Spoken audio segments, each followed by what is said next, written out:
Hare Krishna. Hare Krishna, dear devotees, please accept our humble obeisances. All glories to Jagat Guru Srila Prabhupada. All glories to our revered speaker, His Grace SRIVAS VANACARI, and all glories to the Samud Vaishnava devotees. Devotees, we thank you all for being here today. We are privileged. We have His Grace SRIVAS VANACARI, a mentor to lots of us from the West African Yatra region, and a guru to lots of devotees around the world also. So we're very much grateful to have your association once again, Prabhuji. And you are welcome back to your own home. Hare Krishna. Thank you very much.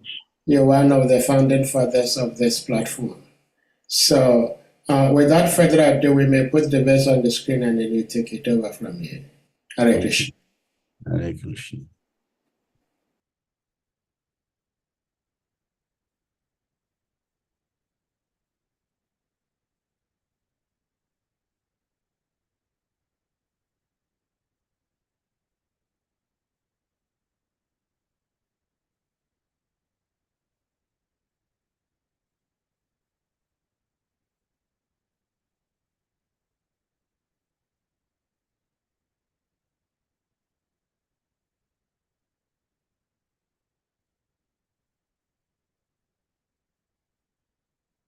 So we have, I think, verses 7 and 8. Yes, 7 and 8. Okay, so we have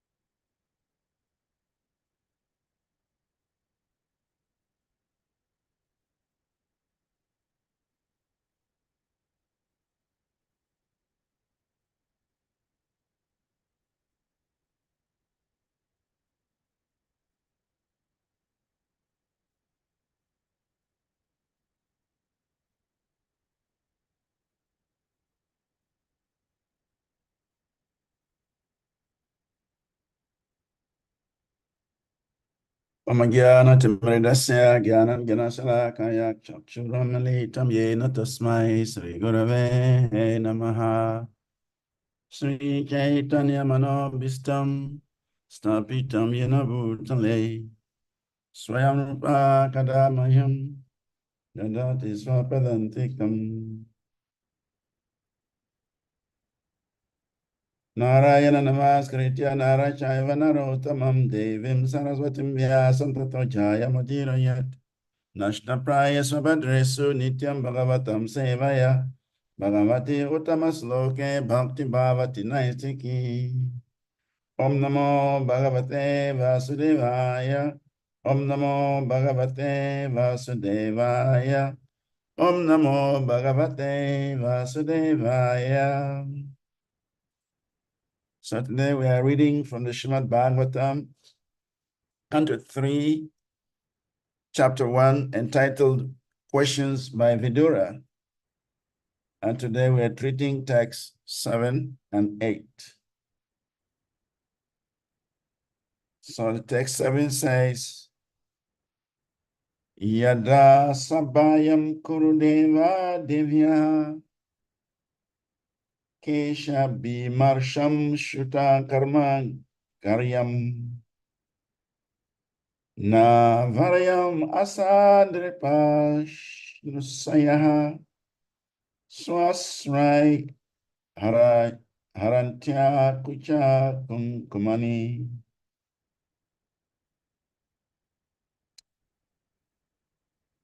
Translation of this verse says, the king did not forbid his son Dushashan's abominable action of wrapping the hair of Draupadi, the wife of the godly king Yudhishthira, even though her tears washed the red dust on her breast. Text 8. Dute tu adharmina jitasya sando satya valambasya vanam gatasya na yachato dat sameye nadayam tamo jushano yat ajata satro. Dute tu adharmina jitasya sado satya valambasya vanam gatasya na yachato dat samayena dayam tamo jushano yat ajata shatraho. Dute tu adamina jitasya sandoho satya valambasya vanam gatasya na yachato dat samayena dayam tato jushano yat ajata satraho. Word for word translation. Dute by means of gambling. 2. But Adarmina by unfair tricks. Jitasya of the vanquished. Sado, a saintly person. Satya Avalambasya, one who embraced truth as shelter. Vanam, forest. Gatasya of the goer. Na, never. Yachataha, when asked for. That, delivered. Samayena, in due course. Dayam, right share. Tama Jushanaha, overwhelmed by illusion. Yet, as much as. Ajata Satroho, of one who had no enemy. Translation and purport by His Divine Grace A.C. Bhakti Vedanta Swami Jagadguru Srila Prabhupada. Translation. Yudhishthira, who was born without any enemy, was unfairly defeated in gambling. But because he had taken the vow of truthfulness, he went off to the forest. When he came back in due course and begged the return of his rightful share of the kingdom, he was refused by Dhritarashtra, who was overwhelmed by illusion. Purport. Maharaj Yudhishthira was the rightful heir to his father's kingdom. But just to favor his own sons, headed by Duryodhana, Dhritarashtra, Maharaj Yudhishthira's uncle, adopted various unfair means to cheat his nephews of their rightful share of the kingdom. At last, the Pandavas demanded only 5 villages, one for each of the 5 brothers. But that was also refused by the usurpers. This incident led to the war of Kurukshetra. The battle of Kurukshetra, therefore, was induced by the Kurus and not the Pandavas. As Kshatriyas, the proper livelihood of the Pandavas was only to rule and not to accept any other occupation. A Brahmana, Kshatriya, or Vaishya will not accept employment for his livelihood under any circumstances.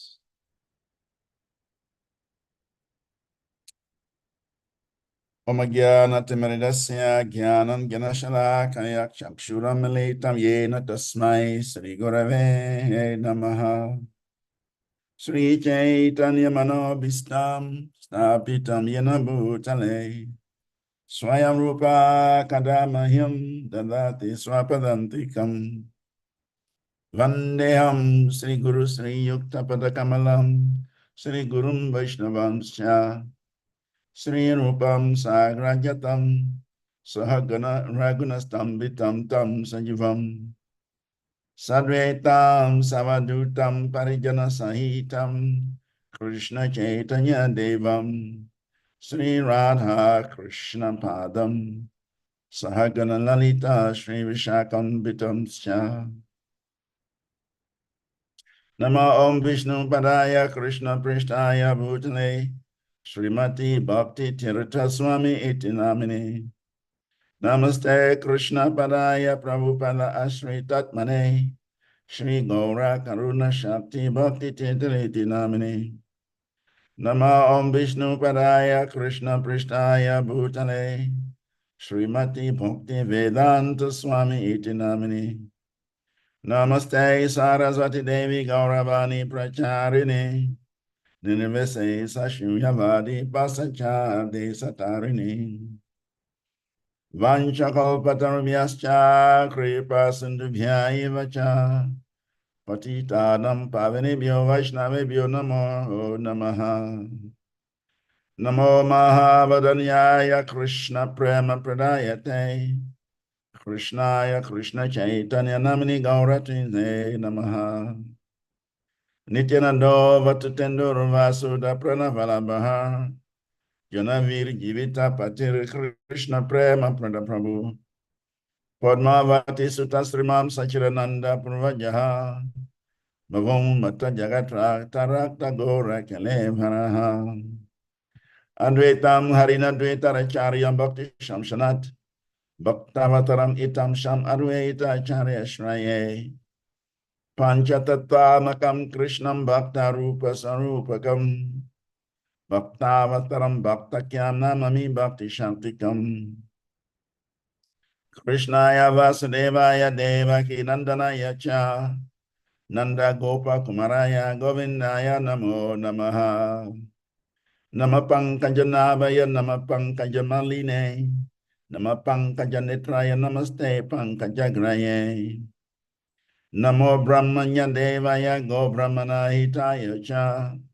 Jagaritaya Krishnaya Govindaya Namo Namaha Hey Krishna Karuna Sindhu Dina Bandho Jagatpate Gopesha Gopita Kanta Radha Kanta Namostate Jayatam Sarato Pango Mama Madir Gatima Sarvaswa Padam Bhujo Radha Madana Mohano Divyarvindaranya Kalpadrumada Srimad Radhagara Simhastanastau Srila Govinda Devo Christialibi Sevya Manusmarami Shrimamra Sarasarambi Vam Sivata Tatastita Karusan Venuswanai Gopi Gopinata Sriyestunaha Tapta Kanchana Gaurangi Radhe Bindavanishwari Vrishabhanu Sutta Devi Pranamami Hari Priye Devi Krishna Mai Prokta Radhika Paradevata Sarvam Lakshmi Mai Sarvam Kanti Samohini Paraha Jai Sri Krishna Chaitanya Prabhu Nityananda Sri Advaita Gadadhar Srivasadi Gaura Bhakta Vrinda Hare Krishna Krishna Krishna Hare Hare Hare Rama Rama Rama Hare Hare Hare Krishna Krishna Krishna Hare Hare Hare Rama Rama Rama Hare Hare Hare Krishna Krishna Krishna Hare Hare Hare Rama Rama Rama Hare Hare.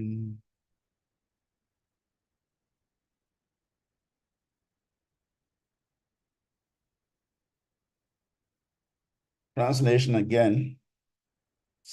Text 7 says, the king did not forbid his son Dushashan's abominable action of grabbing the hair of Draupadi, the wife of the godly king Yudhishthira, even though her tears washed the red dust on her breast.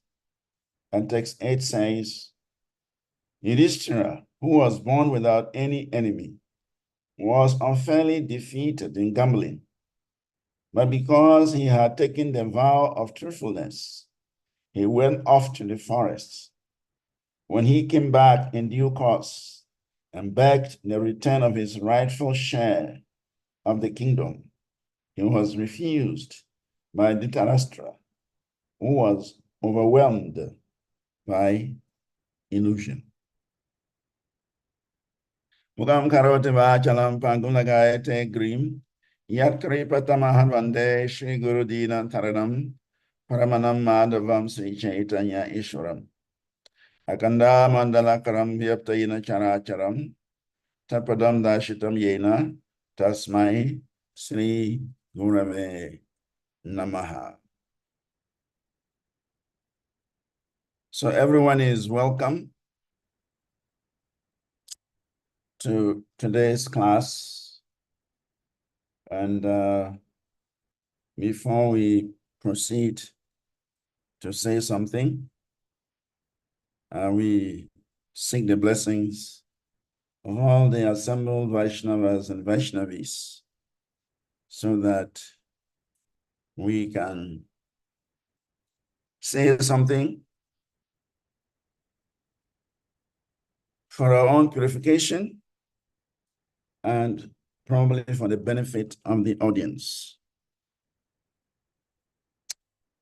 So this part of the Srimad Bhagavatam is more or less reviewing the Mahabharata. Those of you who have studied the Mahabharata thoroughly, you would agree with me that these narrations that have become part of the Srimad Bhagavatam are also found in the Mahabharata. Actually, the details, these are just like synopsis. They're synopsis. But the details of these stories can be found in the Mahabharata.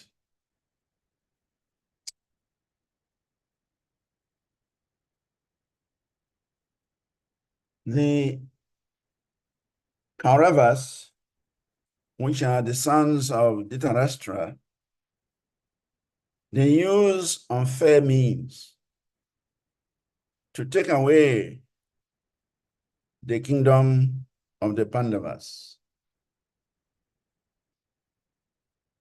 As it is mentioned, devotees are not good at gambling. Demons are good at gambling. And so they knew Yudhishthira's weakness as a very truthful person.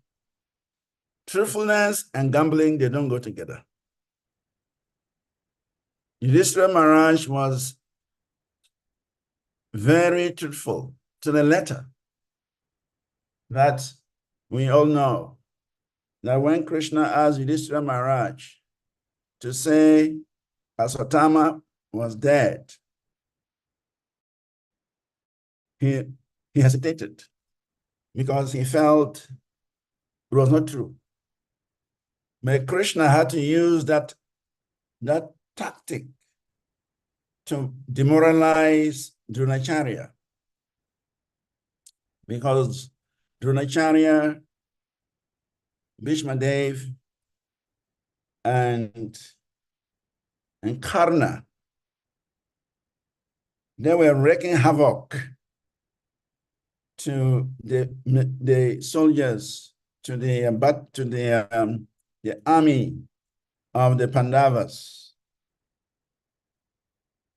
So Krishna had to use some strategy to defeat the Kauravas.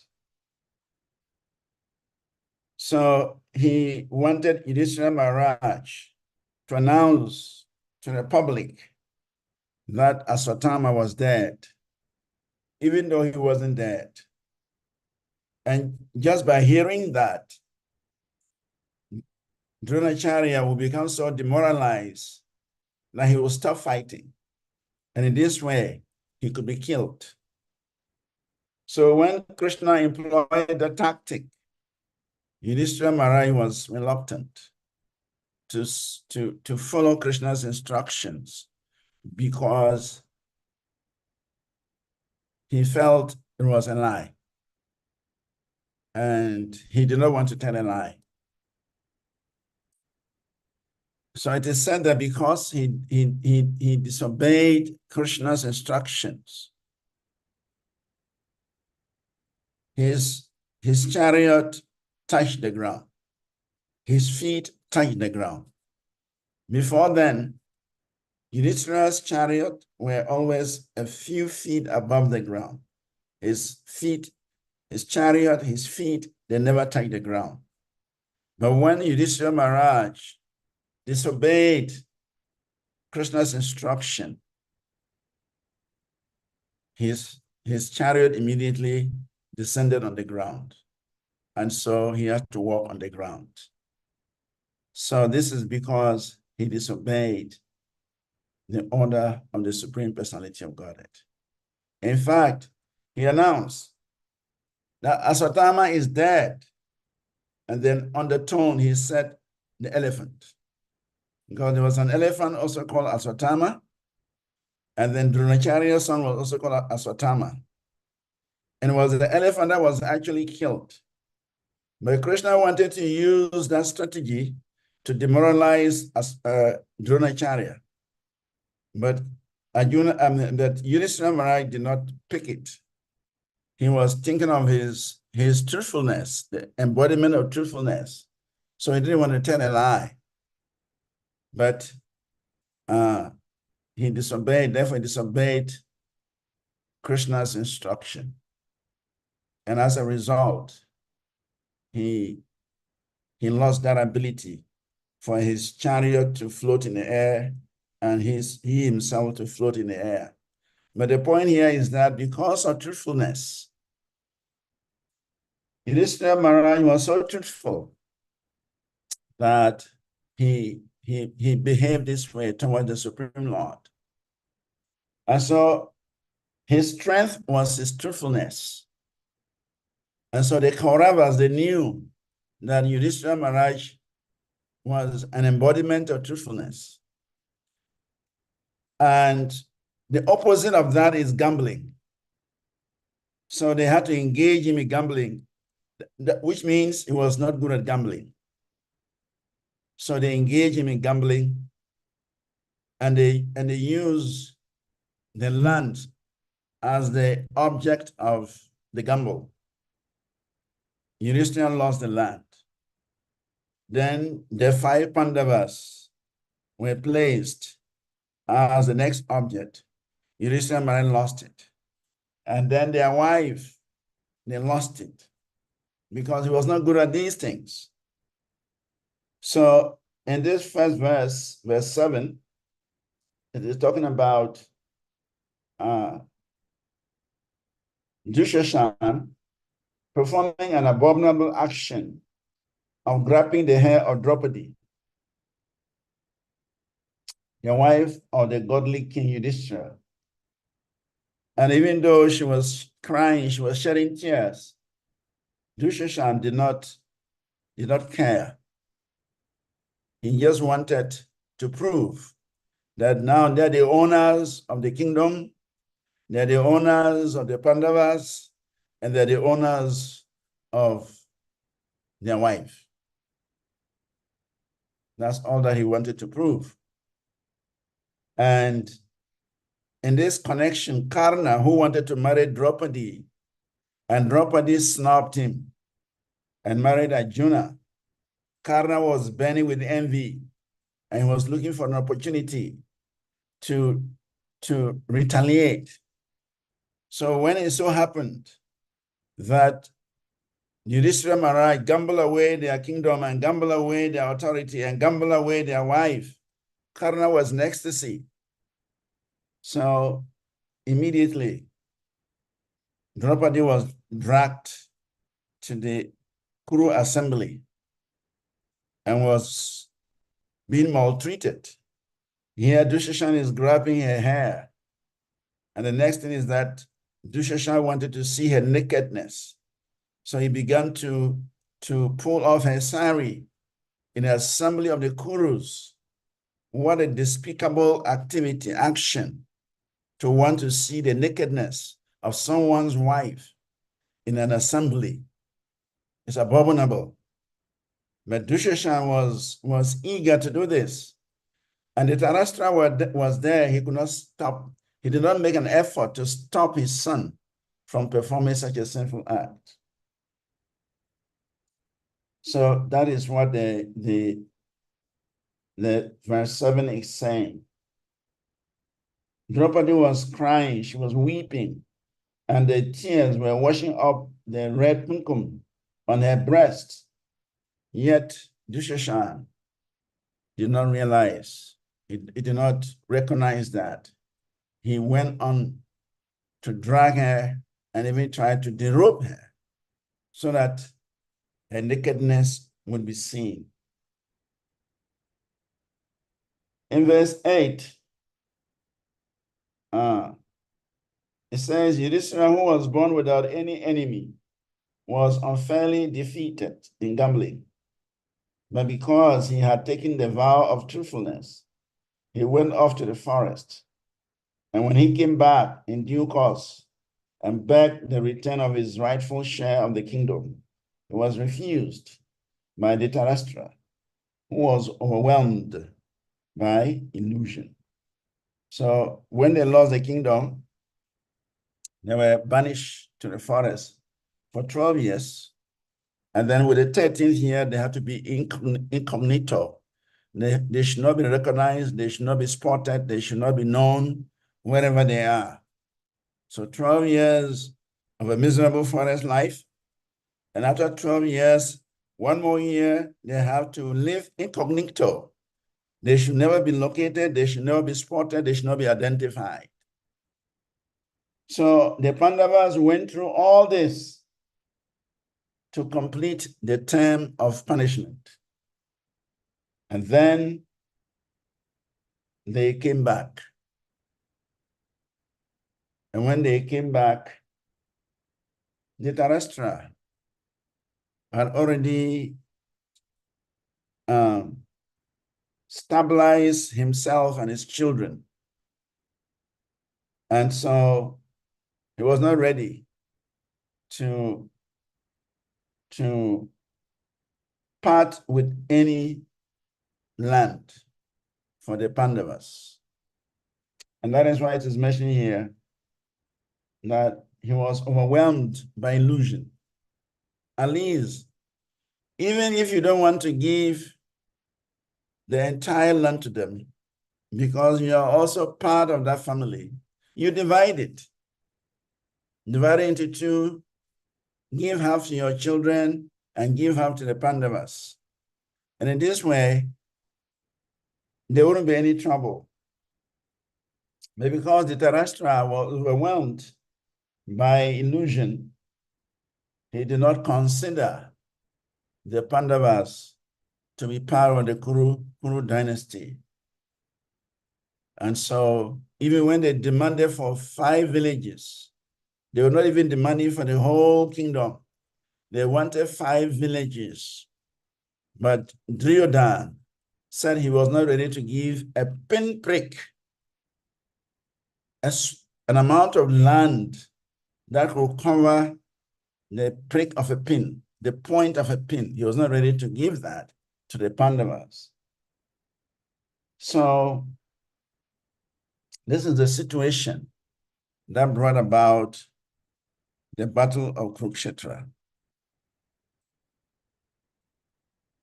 So Maharaj Yudhishthira's uncle adopted various unfair means to cheat his nephews of their rightful share of the kingdom.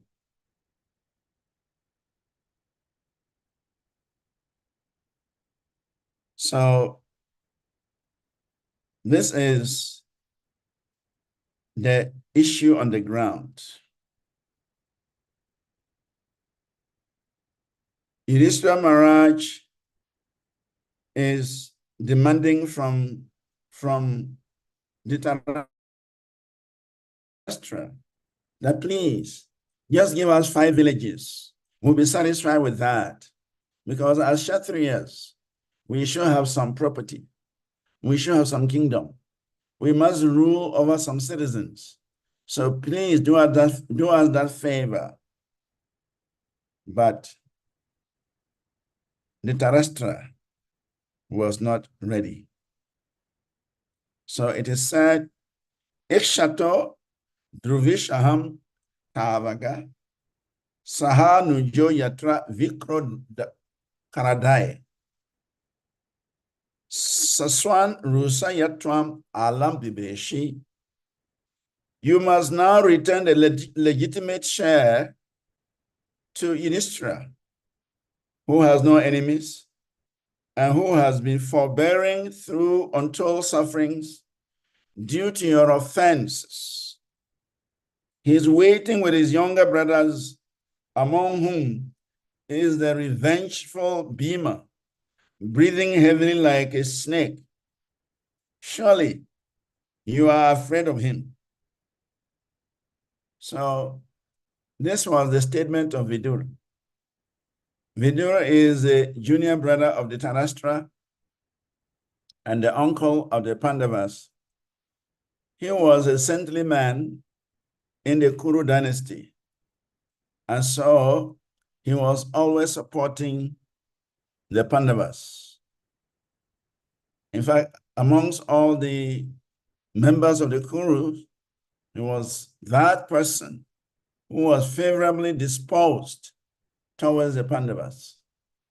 Bhishma Dev, as a grandfather, was also favorably disposed towards the Pandavas, but because he was being maintained by the Kurus, because he depended on the Kurus, sometimes he would keep quiet when things were not going well. Sometimes he would be silenced by what he was receiving from the Kurus, and he would allow some injustices to be done on the Pandavas. But for Vidura, he was a saintly person. He was not influenced by the Kurus. He would speak his mind. He never feared anyone. He would always tell the Dhritarashtra the right thing. He will tell Duryodhana the right thing. And so because of that, Duryodhana never liked him. Duryodhana was always angry with him and would speak very harshly towards him. And in fact, it is said that Vidura finally left the palace because Duryodhana had insulted him. So here, Vidura is telling his brother, Dhritarashtra, that you must now return the legitimate share to Yudhishthira, who has no enemies and who has been forbearing through untold sufferings due to your offenses. He's waiting with his younger brothers, among whom is the revengeful Bhima, breathing heavily like a snake. Surely you are afraid of him. So Bhima, we all know, had the strength of 10,000 elephants. And so he was an object of fear, even for the Kurus. Dhritarashtra knew the strength of Bhima. Duryodhana knew the strength of Bhima. Everybody knew the strength of Bhima. And when Bhima is angry, it's a terrible situation. So Vidura is reminding them that Yudhishthira Maharaj is waiting to receive the share of his land along with his brothers. And Bhima was already fuming because when Yudhishthira Maharaj lost the kingdom and lost their right and lost their wife, left Bhima alone, the war would have started from there. He was ready to fight. The Yudhishthira Maharaj calmed him down. Yudhishthira Maharaj talked to him that, see, we have gambled, we have lost. We should be truthful to ourselves. Why fight? Let's go to the forest. Let us observe the 12 years of punishment and then 1 year of incognito. Then we come back. And if they don't give us, then we have every reason to fight. But for now, we have committed ourselves by participating in this gambling game, and we have lost. We have lost everything. So why fight? So being the senior brother, the elder brother, he commanded that respect from his junior brothers. They accepted him as their leader. And so whatever he said, they all followed. So they all obeyed and they all went to the forest.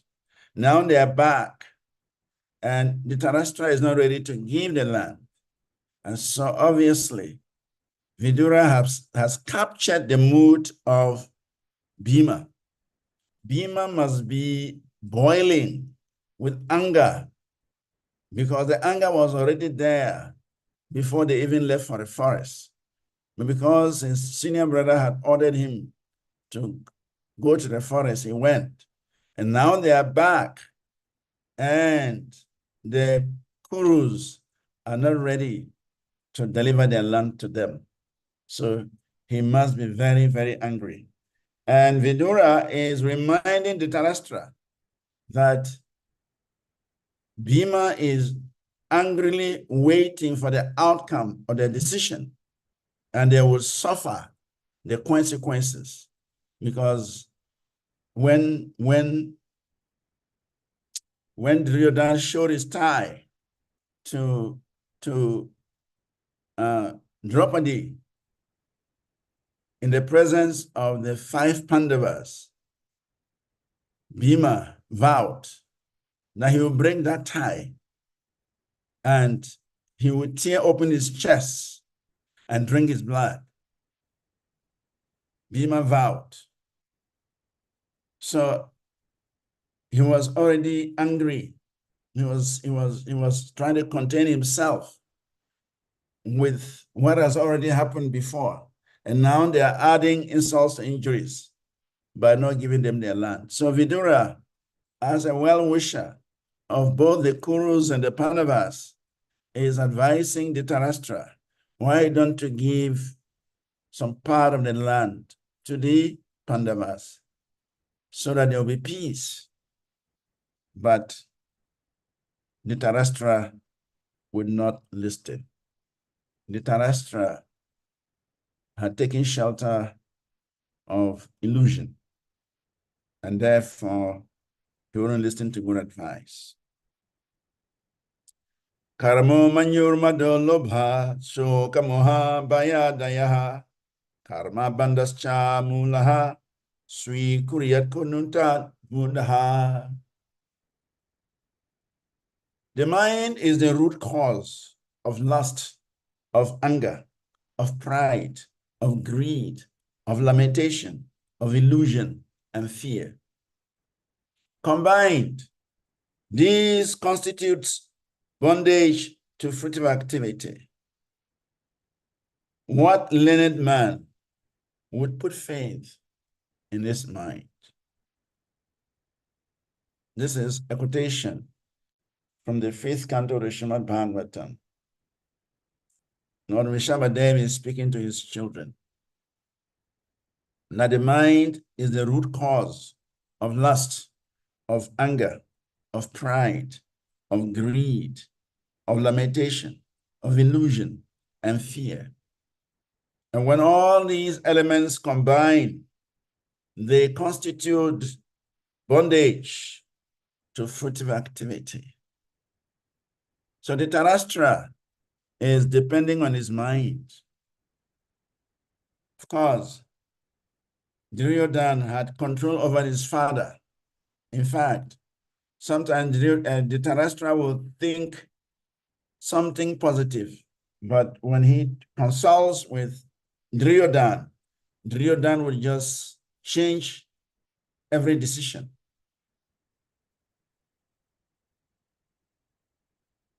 Duryodhana is said to be an incarnation of Kali, actually. It's an incarnation of Kali. And so he was just completely against anything religious, against anything principled. And he had control of his father, Dhritarashtra. Whatever he wished, whatever he decided, Dhritarashtra was simply control. And so in this way, Dhritarashtra depended on his own mind and sometimes on the mind of his son, Duryodhana.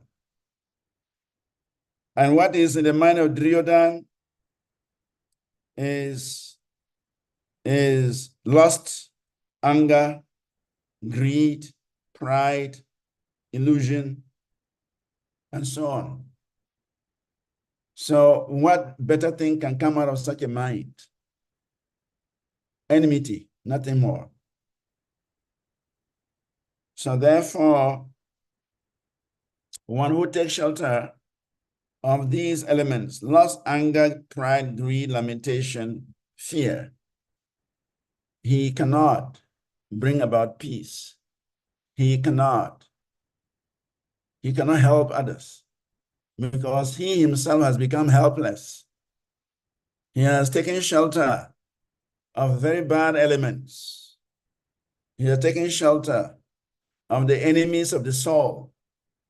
So how is it going to be useful to others? The mind is the original cause of material bondage. It is followed by many enemies such as anger, pride, greed, lamentation, illusion, and fear. The best way to control the mind is to engage the mind on the meditation of Krishna. Savayam Manasha Krishna Padara Vrindayo. When the mind is engaged in remembering Krishna, when the mind is engaged in thinking of Krishna, then the mind can become free from these dangerous elements. Of course, Duryodhana's mind was never engaged in the service of Krishna. Neither Dhritarashtra's mind was engaged in the service of Krishna. Actually, it is said that they were all against Krishna's desire because Krishna even went as a peace messenger of peace, to try to talk the Kauravas into settling the matter amicably. At least they should give the 5 villages to the Pandavas in order to avoid war. But the Kauravas were so bent on denying the Pandavas their share of the land.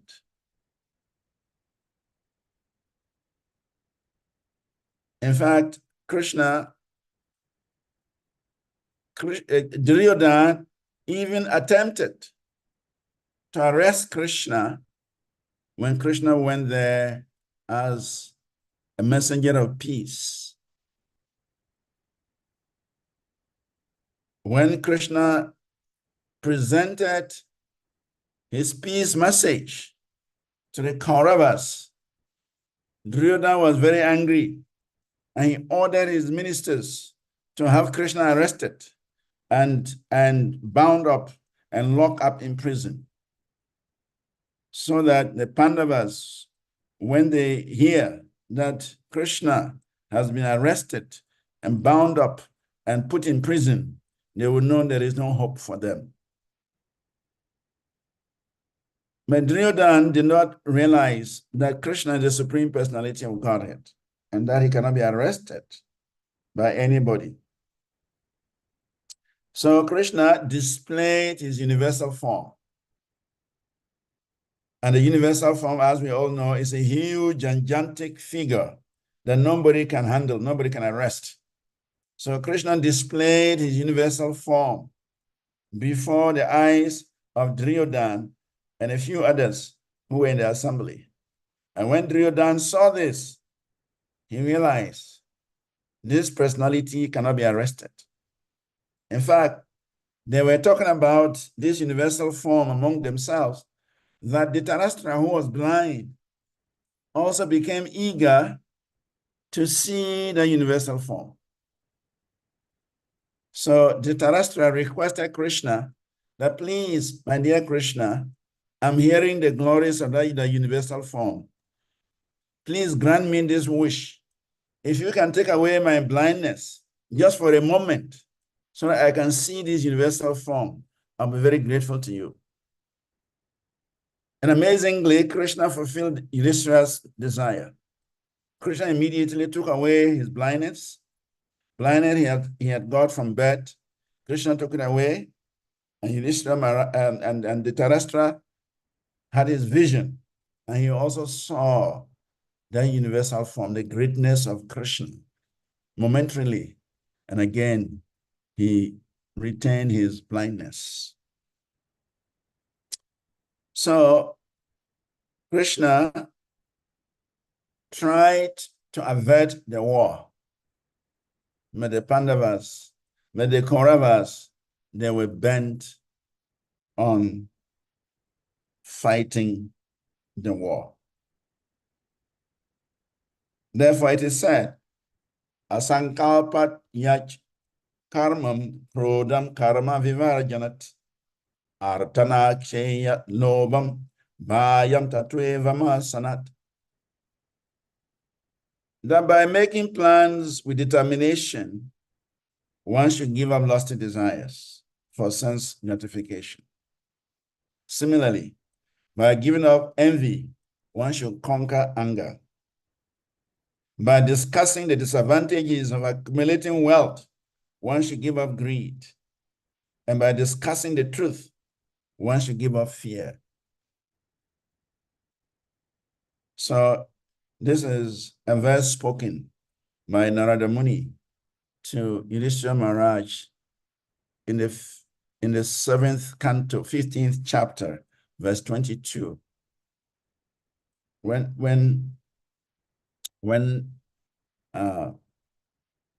Narada Muni instructed Yudhishthira Maharaj on the functions of the various varnas. So by making plans with determination, one should give up lusty desires for sense gratification. By giving up envy, one should conquer anger. By discussing the disadvantages of accumulating wealth, one should give up greed. And by discussing the truth, one should give up fear. Dhritarashtra and his children, they were not in for this.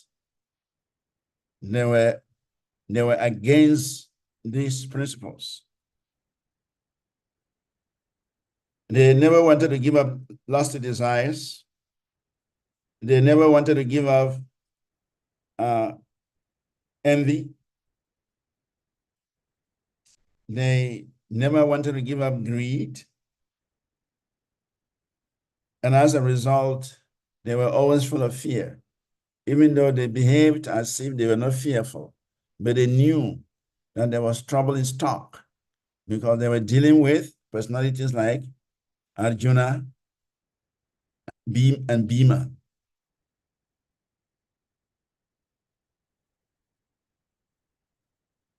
So Srila Vishwanath Chakravarti Thakur says that one can conquer lusty desires for sense gratification by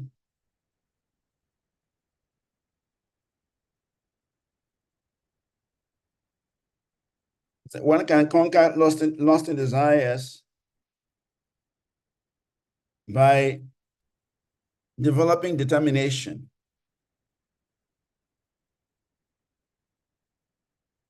Determination. One has to be very determined to give up lusty desires.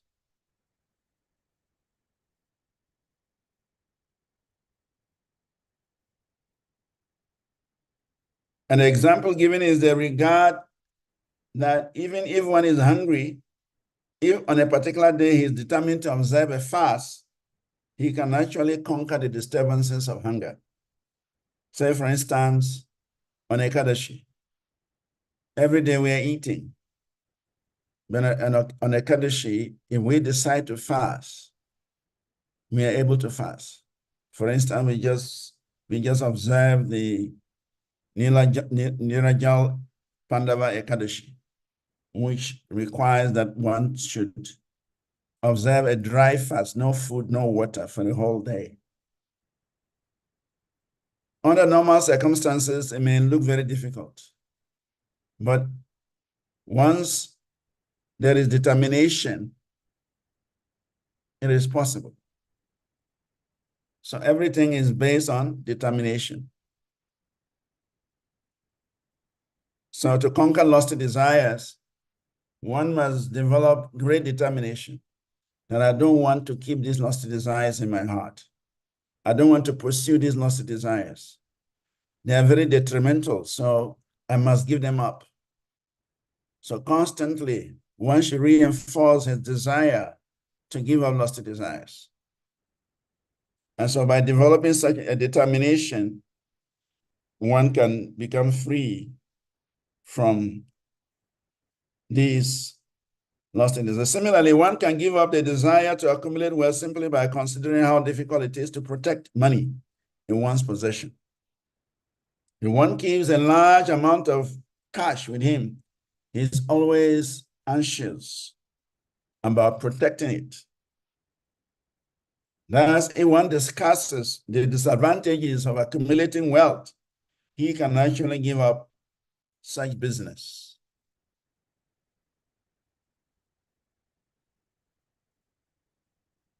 So, Vishnu Chakravarti Thakur is just commenting on how one can give up lusty desires, how one can give up greed, how one can give up all these things that cause us to remain attached to this material world. So therefore, he said, those who want to advance in spiritual life, they have to follow certain principles. Naida Trisha Paramadharmo, Nrinam Sadharmam Ichatam. Persons who want to advance in superior religion are advised to give up all envy of other living entities, whether in relationship to the body, words, or mind. There is no religion superior to this.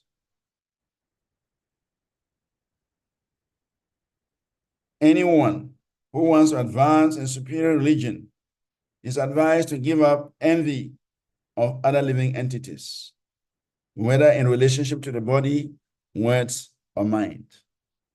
And this is considered the topmost religious principles. One who is content with and satisfied, who links his activities with the Supreme Personality of Godhead, residing in everyone's heart. Such an endeavor brings peace.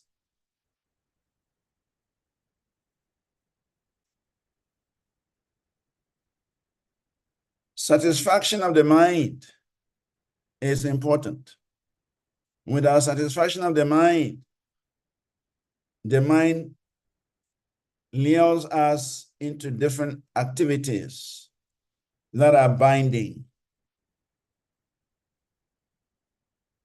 Therefore, it is said, Kalena snana so chabyum. samskarais, tapas, siejea, Sudyanti Danai, Santushtia Dravyani, Atma Vinyaya. Now, with the passing of time, land and other material possessions are purified. By bathing, the body is purified. By being cleansed, unclean things are purified.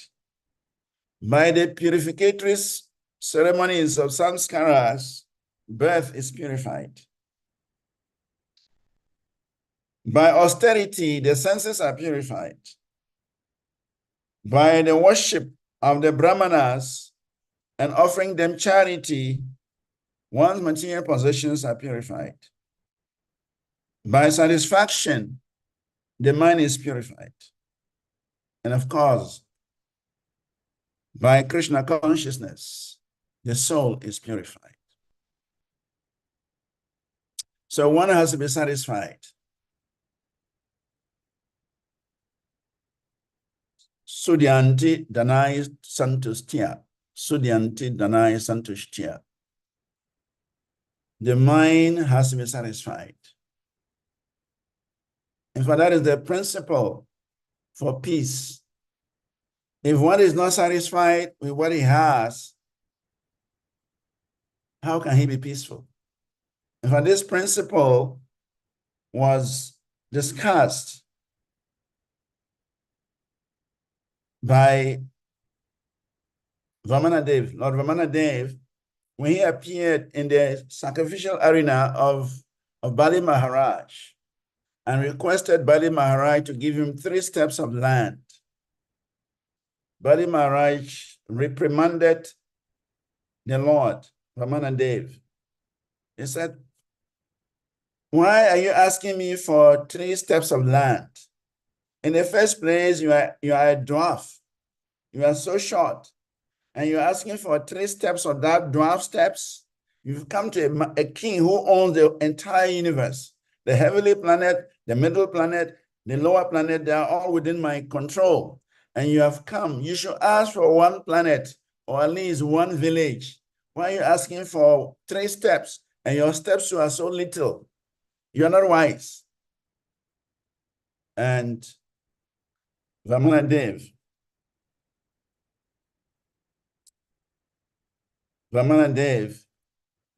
told Bali Maharaj that if one is not satisfied with what he has, even the whole universe will not satisfy such a person. If one is not satisfied with his quota, then give him the entire creation, he will not be satisfied. So in other words, Vamanadev gave Bali Maharaj a very powerful lesson. So one must be satisfied with whatever you have. And once one is satisfied with whatever he has, then one can be very peaceful. Otherwise, people want more and more and more and more, and that keeps them running here, running there. That keeps them struggling. That keeps them, in anxiety, trying to gain more and more and more. And this way, useful energy, which is meant for Krishna consciousness, is wasted running after trying to satisfy the demands of the mind. So, Sudyanti Danai Santushtya, the mind must be satisfied. It is a very important principle, especially for devotees. If we want to be happy, we want to be peaceful, we want to be joyous, joyful, then whatever situation we find ourselves in, we should be satisfied with that situation. Otherwise, Dhritarashtra and his sons, they are not applying this principle. And so because of that, even when Krishna came before them to create peace, they became very offensive.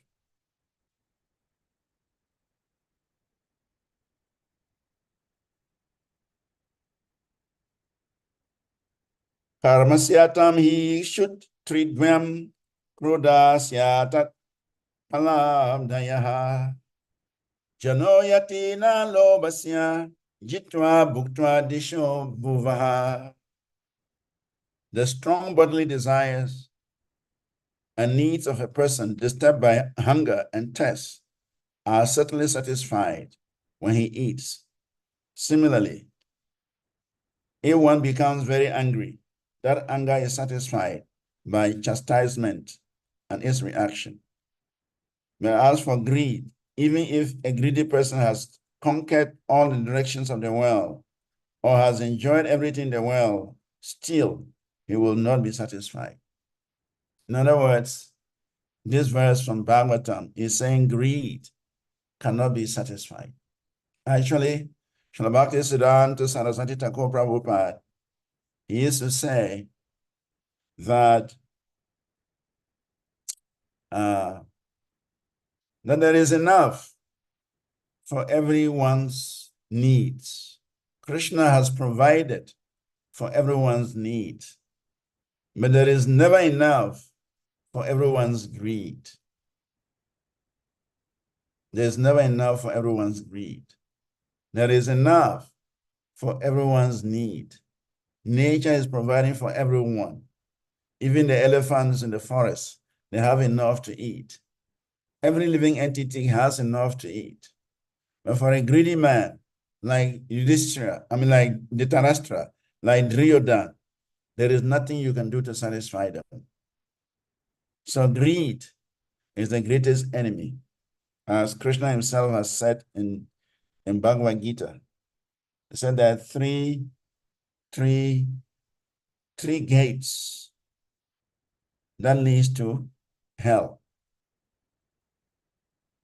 anger, lust, and greed. And therefore, Lord Krishna says we should do away with these three enemies of the soul that leads to hell: lust, anger, and greed.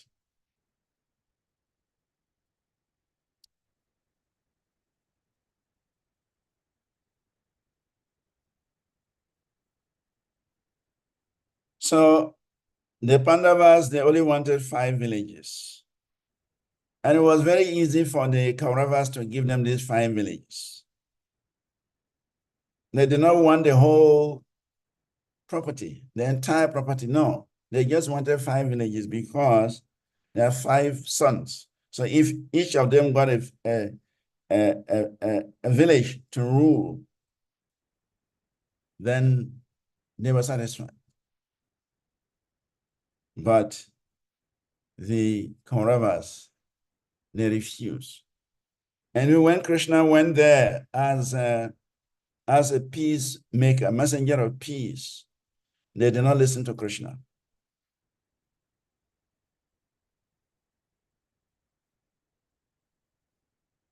So they didn't realize that the Supreme Personality of Godhead, who owns everything, and he can take away anything from them, they didn't realize that. So it is said that present right there in the Kaurava assembly is the Supreme Personality of Godhead. But Duryodhana and the Dhritarashtra, they could not understand that Krishna is the Supreme Personality of Godhead. And therefore, even though the Lord came as a messenger of peace, they neglected him. So that is what greed does. Lust, greed, and anger, they blindfold the living entity that he cannot see truth. So Dhritarashtra and his sons, they could not see truth. The Pandavas were simply begging for just 5 villages, and they could have easily parted away with those 5 villages, and the war could be avoided or averted. But because they refused, the war had to take place. And also, they did not realize that Yudhishthira Maharaj was a first-class devotee of the Supreme Personality of Godhead. And even if they wanted to go to war, they were going to lose because the Supreme Personality of Godhead would definitely protect Yudhishthira Maharaj. Yatahi yuyam nripadeva dushtyajaha. Because of your service to the Supreme Personality of Godhead, all of you Pandavas cannot be defeated, even by thousands of kings and demigods. By serving the lotus feet of Krishna, you could conquer any type of enemies. And so this is a very wonderful message, that by serving the lotus feet of Krishna, one can conquer any type of enemy. In fact, it is said, Kim alabhyam bhagavati, Kim alabhyam bhagavati, that what is impossible for one who is rendering service to the Supreme Personality of Godhead, what is unachievable for one who is rendering wonderful service in the lotus feet of Krishna, such a person will emerge victorious.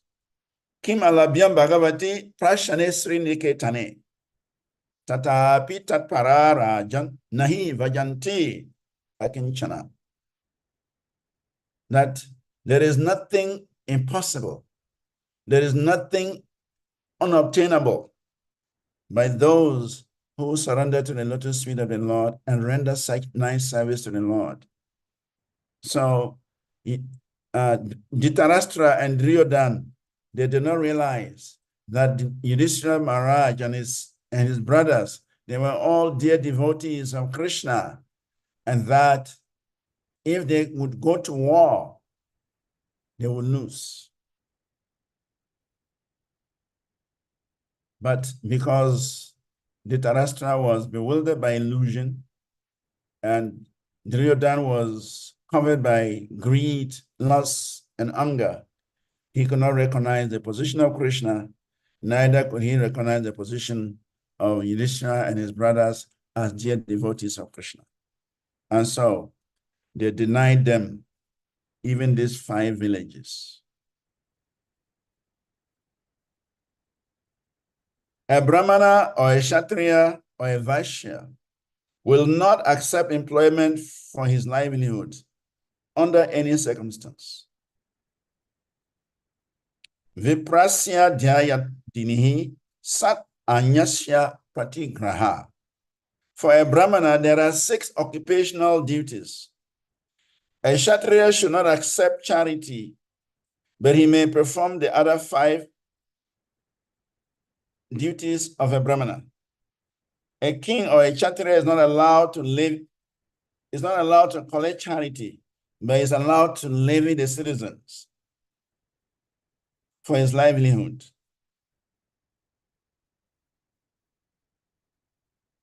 So the Pandavas, they are Kshatriyas. Their only way of livelihood is to levy the citizens. And here is there nothing, they have nothing to rule. They have no land, they have no property. So how are they going to survive? It means they will have to accept some employment. They have to accept some jobs in order to survive. And as for a Kshatriya, a Brahmana, a Vaishya, they never accept employment for their livelihood. So actually, the Kauravas were driving the Pandavas into such a tight corner that there was no other way except the battle of Kurukshetra.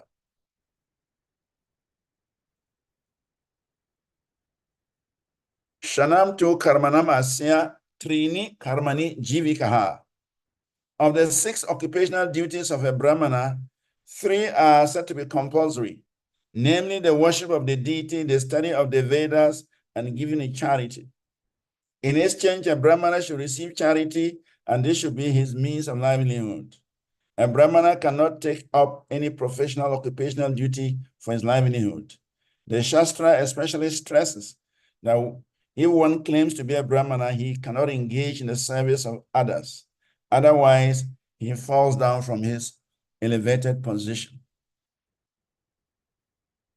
Similarly, the Kshatriya cannot accept service from anyone. The Kshatriya's duty is to rule, and by ruling, he levies his citizens, and that levies become the source of his livelihood.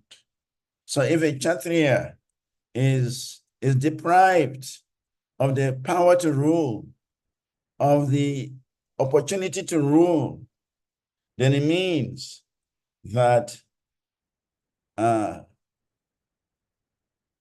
Kshatriya has to fight. He has to fight.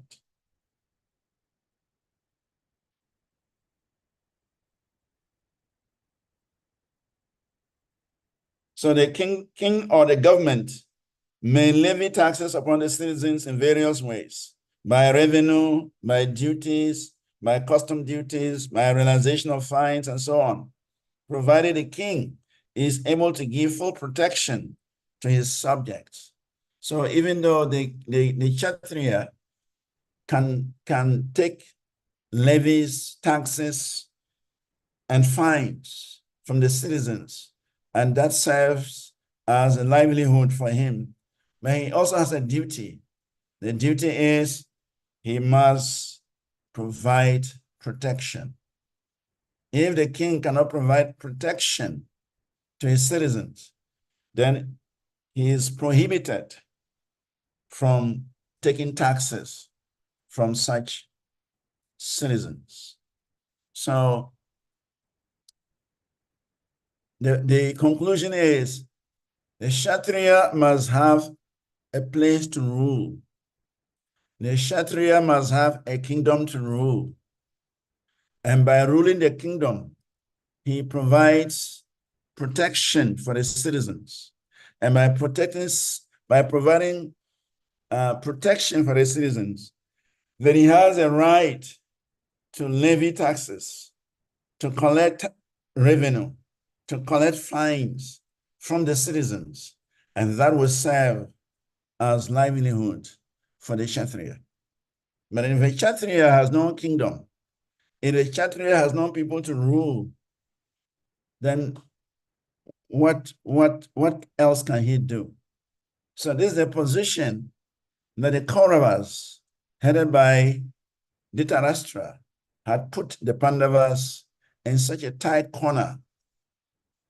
And so the only way out was war. So as Prabhupada mentioned in the purport, this war could be avoided if the Pandavas were a little bit considerate, if the Pandavas were a little bit concerned about the position of the Pandavas, this war could have been avoided.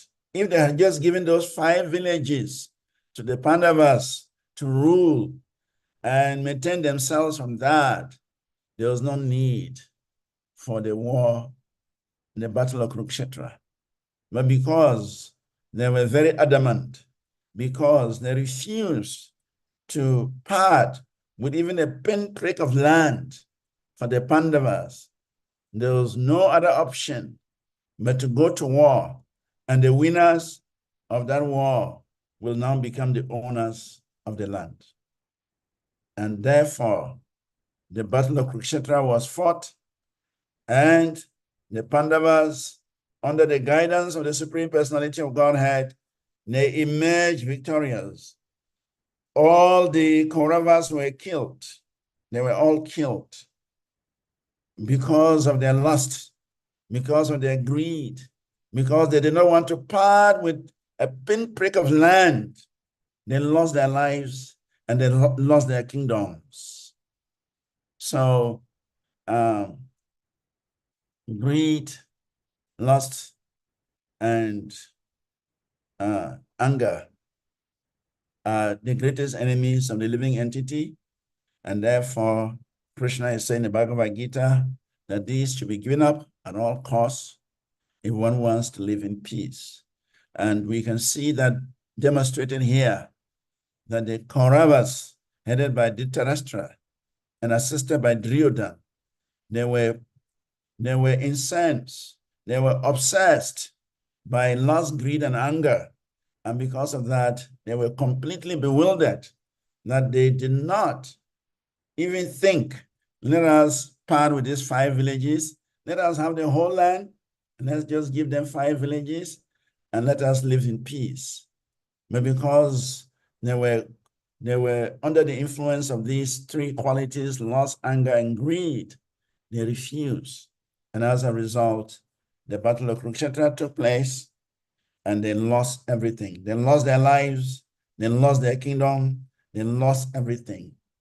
And the Pandavas again became the right owners of the whole world.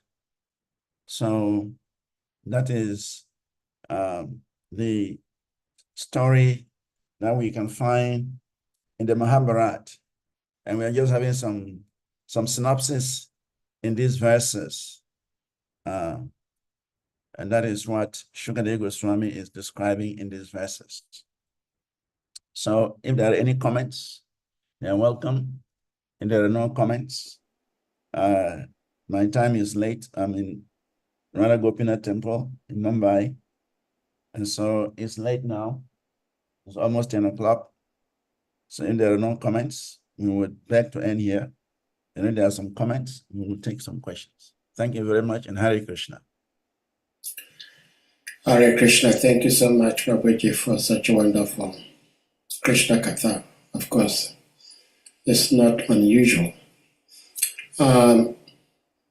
It's rather quite unfortunate that you don't have much time, because your beautiful class also has attracted lots of questions. You can ask some. Oh, thank you so much. Thank you for quenching the fire of the burning fire of trying to get some of my doubts cleared. So, dear devotees, before I go on to ask questions, if someone has something to ask, please, you may do that before I do it. I am hosting, I do not want to be too greedy. We just heard from the lectures that greed leads one to hell. I don't want to go to hell. Okay, and thank you for breaking the tie. You may unmute. Hare Krishna, Prabhuji.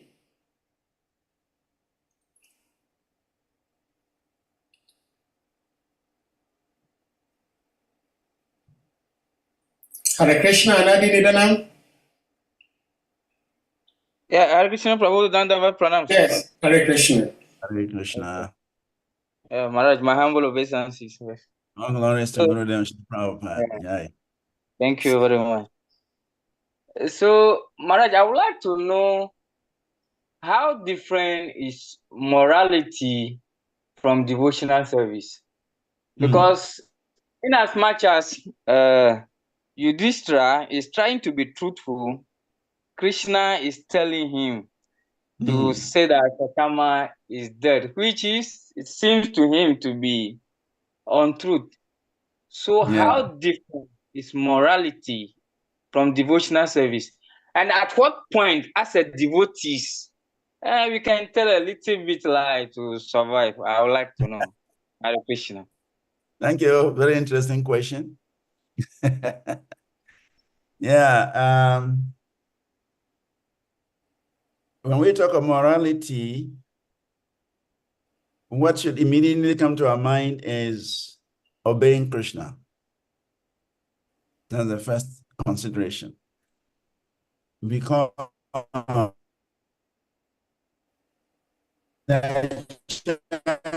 say that whatever Krishna wants, that is what the living entity should do.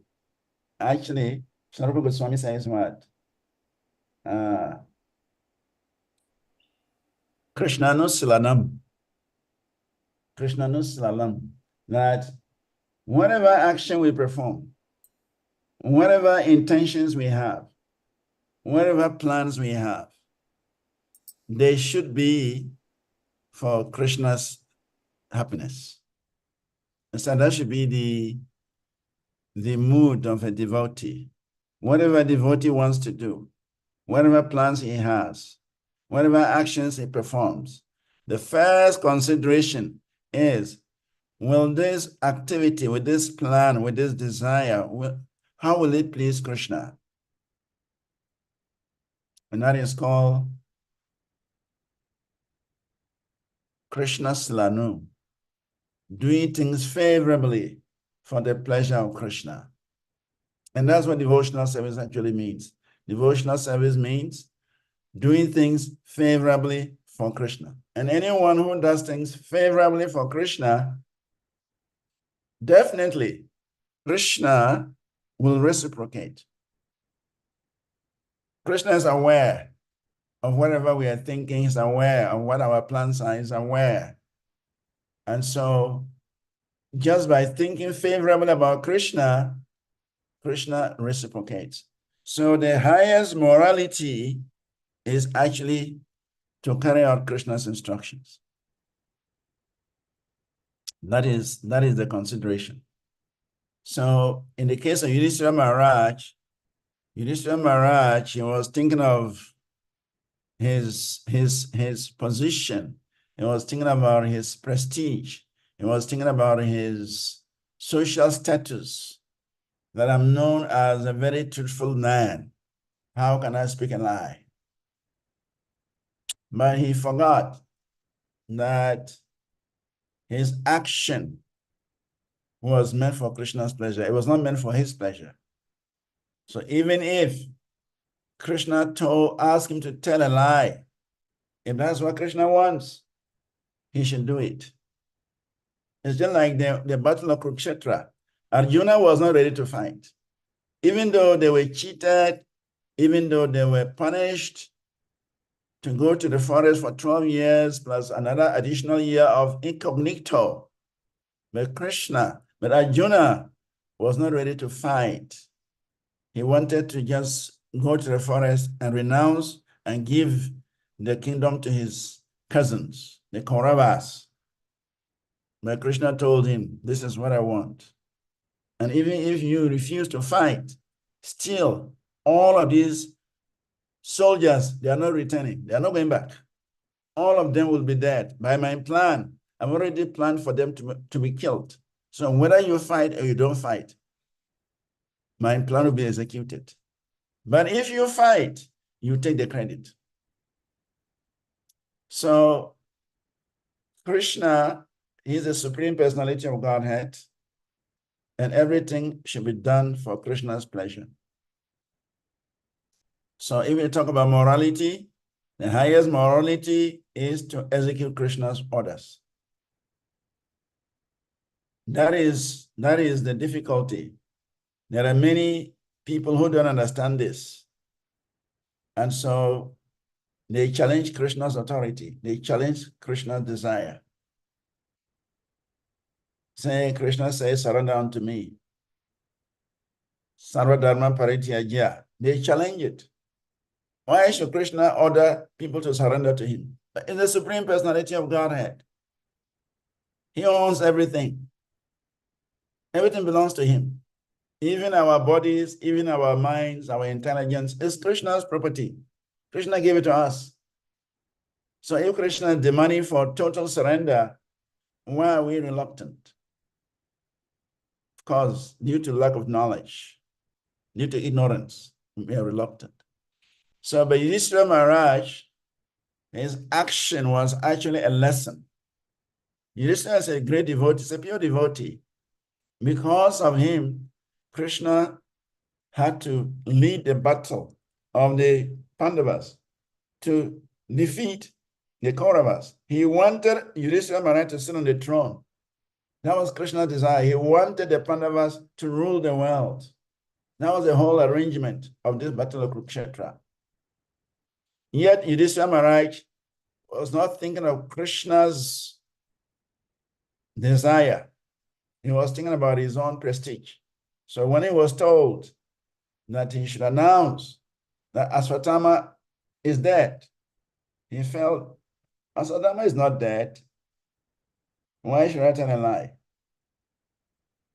So by refusing to tell the lie, which was Krishna's desire, was actually a lie to his life.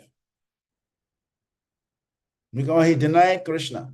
As soon as we deny Krishna, we lie to ourselves of the absolute truth. We deny ourselves the mercy of the absolute truth. And so what happened to Yudhishthira? It is said that his chariot was always some number of inches above the ground. Even when he was walking, his feet were above, maybe 4 or 6 inches above the ground. But as soon as he made that statement, he lost that ability. His chariot touched the ground. So the consideration is, what is Krishna's desire? What is Krishna's plan? That is what a devotee should understand. What does Krishna want? And act accordingly. That is the highest morality. You ask a question, can a devotee sometimes speak some little lies in order to survive? There are certain situations where lies may be accepted. Yeah, the scriptures mentions some few situations. For instance, if somebody's life is in danger, you are allowed to speak lies to protect him. For instance, some people are chasing someone to kill and runs into your house and goes to hide somewhere. You know that if you reveal his whereabouts, he'll be killed. So at that point, you can speak some lie. At that point, you can tell the people who are running after him, you have not seen him. He has not passed here. And let them go so that you protect the guy's life.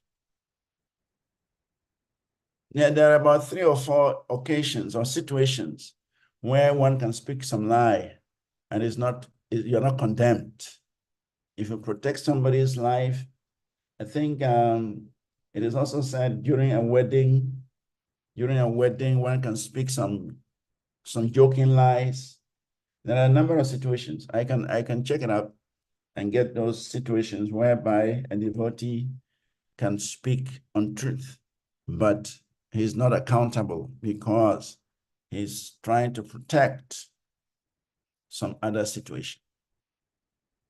So under those circumstances, you can speak some lie, but you are speaking it to save a situation. Hare Krishna. Thank you so much for the responses. Yeah, very satisfactory. Are you okay? Anandin in the Namprabhu? Yes. All Yeah, right. all right. Thank you very much. Very satisfactory. Yes. Hare Krishna. Thank you. So, Bhakta Hassan, please, you may unmute. Hare Krishna, dear Guru Maharaj, please. Hare Krishna, Bhakta Hassan, nice to see you again. Yes, nice to see you, Hare Maharaj. Krishna. All glory to Gurudev, all glory to Srila Prabhupada, and all glory to the Assembly devotees. Yes. Thank you for this wonderful class, Maharaj. And I'm always happy to hear from you. I also learn a lot from your classes. I'm also happy to have you in the class. We need such enthusiastic hearers. Yes. We never fail. Thank you, Maharaj. Hare Maharaj, Krishna. my question is, if we look into what happened in the Kurukshetra, everything is already planned by Krishna. Yeah. And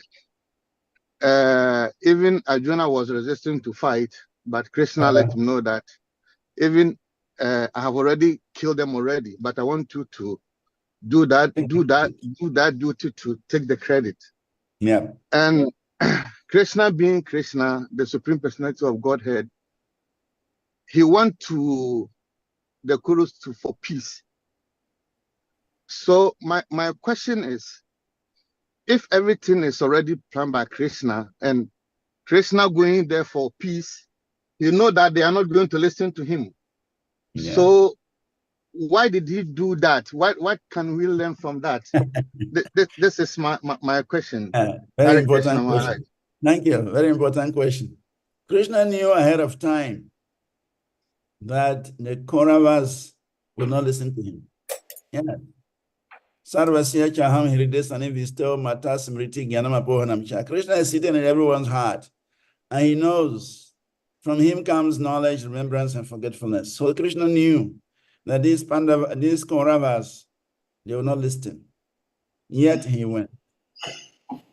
So the lesson here is that Krishna wanted to demonstrate that the Kauravas were responsible for the war. They were responsible for the war. And also, Krishna wanted to prove to Duryodhana and the Kauravas, and even to Dhritarashtra, that he is a supreme. And if they were intelligent, that was the moment they should have surrendered. Actually, when Krishna displayed his universal form to Duryodhana and his father, Dhritarashtra, it was actually Krishna's mercy, his unlimited mercy to Duryodhana and to Dhritarashtra. Because after seeing the universal form, what else would have convinced them that they were not going to win the battle? If you want to arrest somebody and he shows a universal form that you can touch, is that not enough information, enough message to you that you are fighting a lose battle? So at that point, Duryodhana, his brothers, and their father should have understood that once Krishna himself is involved in this situation, let us surrender. But because of their demonic nature, they refuse, even though Krishna displayed the universal form before them. You see, Krishna displayed the universal form to Duryodhana and to his father, even before he displayed the universal form to Arjuna. But you see the two scenarios. When Krishna displayed the universal form and Duryodhana could not do anything, he said he should arrest him. He said he should arrest Krishna and bind him up and lock him up. But as soon as Krishna displayed the universal form, that could not be arrested. He declined. And instead of him to change his mind, he did not change his mind. They were rather talking about it, and the father had, and also requested Krishna to show him the universal form. And Krishna did. But when Krishna displayed, of course, Prabhupada mentions in the purport that it's not the universal form that was displayed before Arjuna, is different from the universal form that was displayed before Duryodhana and Dhritarashtra. And also, the universal form that Krishna displayed before his mother Yashoda was also different. So different universal forms are displayed by the Lord at different places. And also, even the Vamanadev also displayed the universal form. When he expanded into a huge form and 3 steps covered the whole universe, that's also considered a universal form. That was displayed before Bali Maharaj. So when Arjuna, when he saw the universal form, he surrendered to Krishna.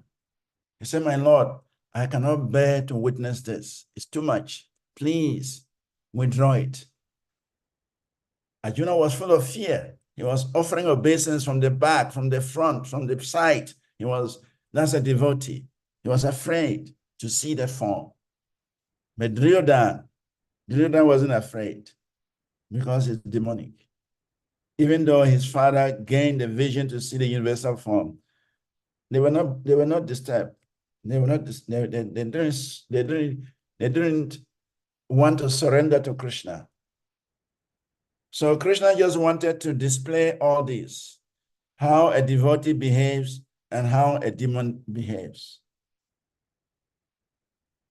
If Duryodhana and his brothers were devotees, when Krishna displayed his universal form, they were immediately surrendered. They were immediately say, okay, the Supreme Lord himself has come to broker peace. Let's accept it. Whatever he wants, let's accept it. But no, they were adamant. So Krishna, even though he knew that the Kauravas would not agree to his proposal, but as a peacemaker, he wanted the world to know that this war could be avoided if the Kauravas were thinking like the Pandavas, but they are not. And so as a result, they have brought the war upon themselves. So Krishna wanted that to be clear to the world. That's why he did that. Is that okay? Thank you so much, Maharaj. I'm so satisfied. Thank you so much, Maharaj. Hare Krishna. Hare Krishna. Right. So, Thakur Murari Prabhu, please, you may unmute. Thakur. Hare Krishna Prabhuji, please accept my humble obeisances. All goes to Srila Prabhupada, all goes to the Assembly devotees. And thank you very much, Prabhu, for your enlightened discussion. So quickly, on the subject of when to tell a lie, there is there are a couple, I remember, but one there is, if you want a child to do a certain thing, then you promise something, knowing that you're not going to give it, but it's like an inducement. So in a sense, there's an objective in mind. You want the child to do it, but you say, okay, if you drink, for example, when we were small, we had some medicines to take, but it was so, it tasted so bad. So we had to get some inducement to take it. So the objective was to take the medicine. That's number one. Number two, the story of a certain sage, that somebody was running away from a group, a mob, and he went to the sage's house, and the sage didn't want to tell a lie. So he said, okay, did you see him? He said, yes. And I think he was punished for it, in the sense that you don't know the crowd, the reason why the crowd was running after this person. So he said, okay, I didn't see him, circumstances warranted that you say you didn't see him, because, yes, you want to save your life. So there are circumstances wherein it is, the motive is a thing, not necessarily lie itself. Okay, so that's what I'm saying. Also, I just into by in the Chaitanya Charitamrita, Chaitanya Leela. Yeah. Yes, we are in that. Nimai was so much of a little rascal when he was a little boy, and I was doing some, making some problems. So once he was told that, your father is coming, say, okay, when father asked, tell me I wasn't here, and he went back home and so forth and so forth. So, it's not easy to understand the leader of the Lord, but one understand the deeper meaning is that what's the motive. Yes, so thank you for, the presentation and for, reminding us of certain things. And thank you for reminding us about those things, especially the anger and the greed, the lust, anger, and greed, which is the 3 gates to hell. Thanks again, Prabhu. Hare Krishna. Hare Krishna, Murari, thank you. Hare Krishna. Thank you so much, Prabhuji, he's always expressing appreciation, Thakur Murari Prabhu. Yeah. Prabhuji, I have one quick question. From the text and the purport, it deals with Brahmins. And we all know, Srila Prabhupada said 50% of his job was done. The Yeah. other 50%, he wants his disciples, grand disciples, generation after generation to complete that, which is the Varnashram Dharma. Yeah. And we all know Srila Prabhupada wanted to make the entire world Brahmins. Now, Srila Prabhupada is explaining here that a Brahmin, which is scripturally, does not accept any job. Yeah. So my question is, what sort of Brahmin was Srila Prabhupada anticipating? Was Srila Prabhupada anticipating that every Brahmin made, especially in ISKCON, does nothing than to do full-time temple worship? And if that is not the case, how do we relate that to what we just read today?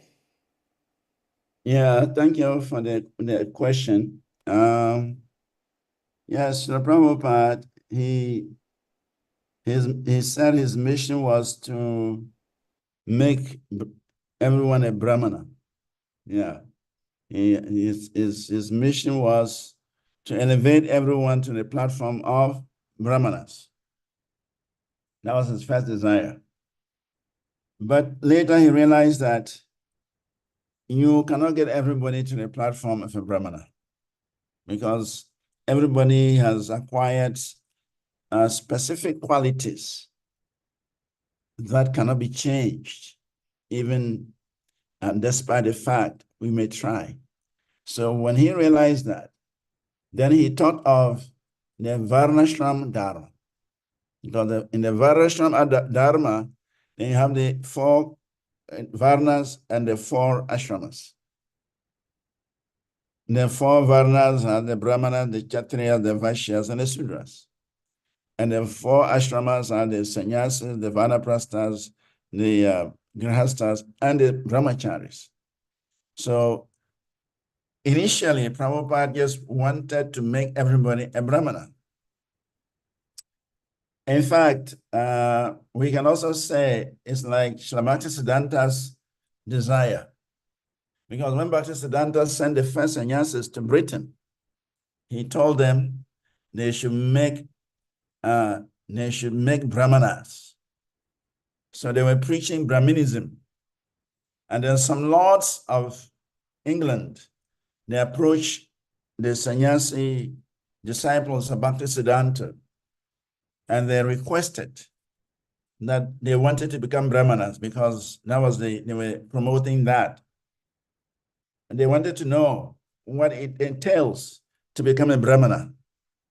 And then these sannyasis, they told them that to become a Brahmana, you must give up meat eating. To become a Brahmana, you must give up intoxication. To become a Brahmana, you must give up gambling. And to become a Brahmana, you must give up illicit sex. And those lords who were so absorbed in sense gratification, they said impossible. So we can say, and in fact, Bhaktisiddhanta, even before his time, Gaudiya Vaishnavas, they were not even accepting Brahmin thread. If you look at Srila Gorakishore Das Babaji, look at Bhaktivinoda Thakur, look at Jagannath Das Babaji, they're not wearing Brahmin thread. If you look on the picture, they were not. Also, there were no sannyasis at that time. They could only accept the Babaji Vesha. When you advance enough, you just take the order of Babaji. And then they're like sannyasis also. You are detached from the world and you just chant. But they don't wear saffron clothes. So they were not wearing saffron clothes. They were not wearing Brahmin threads. It is Srila Bhaktisiddhanta who brought up all this because he felt that Chaitanya Mahaprabhu's preaching mission should be at par with other organizations. There were other organizations when they were taking sannyas, There were other organizations that were giving Brahminical initiation, they were wearing threads. And so they were looking down on the Gaudiya Vaishnava tradition, because the Gaudiya Vaishnava tradition, there were no sannyasas and there were no Brahmins. So Bhaktisiddhanta established this Brahminical order in the Gaudiya Vaishnava tradition, and he established the sannyas order in the Gaudiya Vaishnava tradition. In fact, he took sannyas by meditating on his spiritual master's picture. When Bhaktisiddhanta was to take sannyas, his spiritual master, Srila Guru Kishore Das Babaji, had disappeared from the planet. So what he did was just place a picture of his spiritual master, tie the sannyas danda, placed it before the spiritual master, chanted the mantras, and accepted sannyas from his spiritual master's picture. So he did some revolutionary things. And that is how ISKCON has come to be. We are just following, we are just towing his line. So, Srila Prabhupada, following in the footsteps of his spiritual master, Srila Bhaktisiddhanta, had that desire of making Brahmanas, because Brahmanas are first-class citizens. So he was thinking, let me just make the whole world Brahmanas. But then he realized, with the devotees coming to him, the different people coming to him, he saw they were differently equipped, differently endowed, differently empowered. So they could not all be the same. So when Prabhupada realized that, then he decided to create the Varna Ashrama. So the Varna Ashrama will have the Brahmanas, we have the Kshatriyas, we have the Vaishyas, we have the Sudras. And then we have the Sannyasis, we have the Vanaprasthas, the Grihasthas, and the Brahmacharis. So for the Brahmanas, they don't accept employment. They don't accept engagement from any other person. The Brahmana's job is to study the scripture, teach the scripture, perform yagya for himself, perform yagya for others, receive donations or charity, and distribute charity. These are the 6 duties of a Brahmana. A Brahmana never accepts any service from anybody. And Kshatriyas as well, their duty is to rule. They must have a kingdom to rule. And by ruling, they take taxes, they levy the citizens, and they survive on that. For the Vaishyas, they go into agriculture. They produce all the economic goods, grains, and economic goods. And then the Sudras, they render service to the other 3 classes. So this is how the Varnas interact. That's how they interact. And then for the ashrams, we already know what the ashrams, excuse me.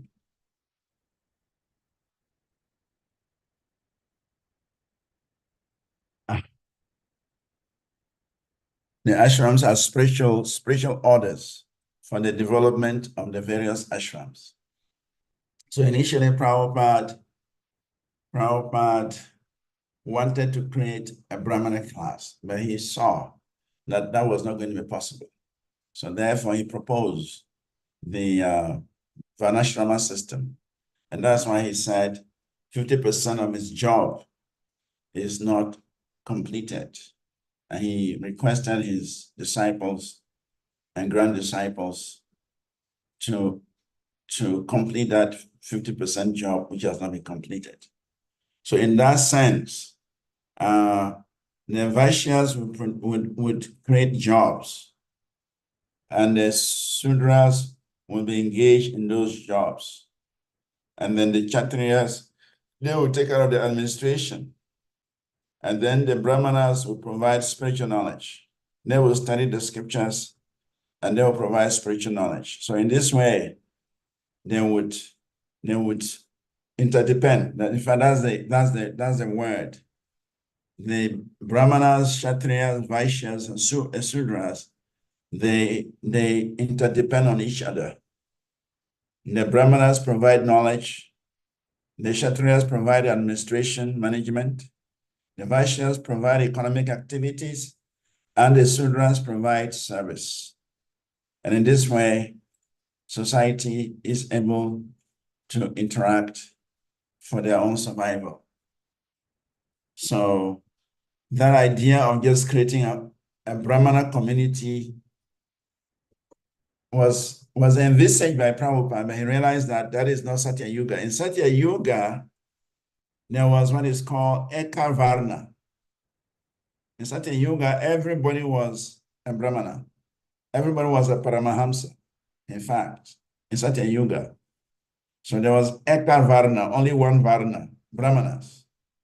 So in only Satya Yuga, you can have that class of people. But in Treta Yuga, some people are falling off from that standard. In Dwarapa Yuga, more people are falling off from that standard. And in Kali Yuga, 3/4 of the people are falling off from that standard. So to make everybody Brahman in Kali Yuga is not feasible. It's not. So Prabhupada had that ambition because his spiritual master was promoting it. But then he realized that it's an uphill task to make everybody a Brahmana. So therefore, he proposed the Varnashrama program, which we are still yet to establish even in ISKCON. Though there are some attempts, but much has not been achieved. So we need to do that because different devotees have different tendencies, different devotees have different qualifications, different inclinations. You cannot get everybody to be a Brahmana, you can't get everybody to be a Kshatriya, you can't get everybody to be a Vaishya, you can't get everybody to be a Sudra. So therefore, we must create the facilities for all these different classes of people. I don't know whether that answers your question. Well, Hare Krishna, thank you. It does answer the question, but at the same time, it creates a lot of confusion in the sense that. I think Varaha's hand is up. Maybe he has something. Okay, yeah. Let's go to Shomavara. Maybe he has something to add to what you just said. Shomavara Prabhu, please you may unmute. Hare Krishna, please accept my Hare Krishna, Prabhu. Hare Krishna, Varahaji. Our obeisances. All glories to Prabhupada. All glories to you. All glories to Gurudev. Anyway, just to get some record straight, I don't know whether Prabhupada wanted to make the whole world Brahmanas. I have not heard that before. But Prabhupada wanted to create Brahminical class. Okay. He said that everything is present, everything is there. The only thing missing is the Brahminical class. Yeah, that's true. Yeah, he said everything is there, but the only thing missing in the today's Western civilization is the Brahminical class, which is missing. There's no brain. The brain, the intelligential class is not there, and that's what he wanted to create. So, but to say that he wanted to make everyone Brahmana, I never heard that before. So I just want us to get that record straight. Yeah, I think you're right. Prabhupada wanted to create a Brahminical class. He did not say he wanted to make the whole world a Brahmanas. That's true. Yeah. Yeah. So, okay. Thank you very much. That's just the contribution I wanted to make. Hare Krishna. Very well. Thank you. Welcome. Okay. Thank you, Shomavara Prabhu. And SRIVAS VANACARI Prabhu, thank you. Yes. Srila Prabhupada wanted to create Brahminic class. And did Srila Prabhupada mean that whomever he makes Brahmin does nothing other than the temple work? And if that is the case, Srila Prabhupada is called an Acharya. He lived by example, and he initiated devotees into the Brahmin class who were not living in the temple. And I did some reference, and if I may share this, what Srila Prabhupada says in regards to a Brahmin. Srimad Bhagavatam, Canto 3, Chapter 16, text number 4. It says, "To me, the Brahmin is the highest and most beloved personality. The disrespect shown by my attendants has actually been displayed by me because the doormen are my servitors. I take this to be an offense by myself, therefore I seek your forgiveness for the incident that has arisen." This is a Jai Vijay story. Okay. And in the purport, Srila Prabhupada says here, a Brahmana is one who has understood Brahman, I should say, sorry. A Brahmana is one who has understood Brahman. And a Vaishnava is one who has understood the personality of Godhead. Brahmani realization is the beginning of realization of the personality of Godhead.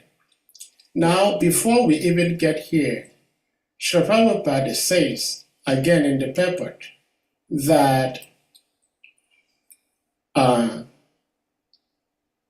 it is stated that those who are actually Brahmanas always look to the lotus feet of Vishnu. Om Tat Vishnu Paramam. Those who are qualified Brahmanas worship only the Vishnu form of the Supreme Personality of Godhead, which means Krishna, Ram, and all Vishnu expansions.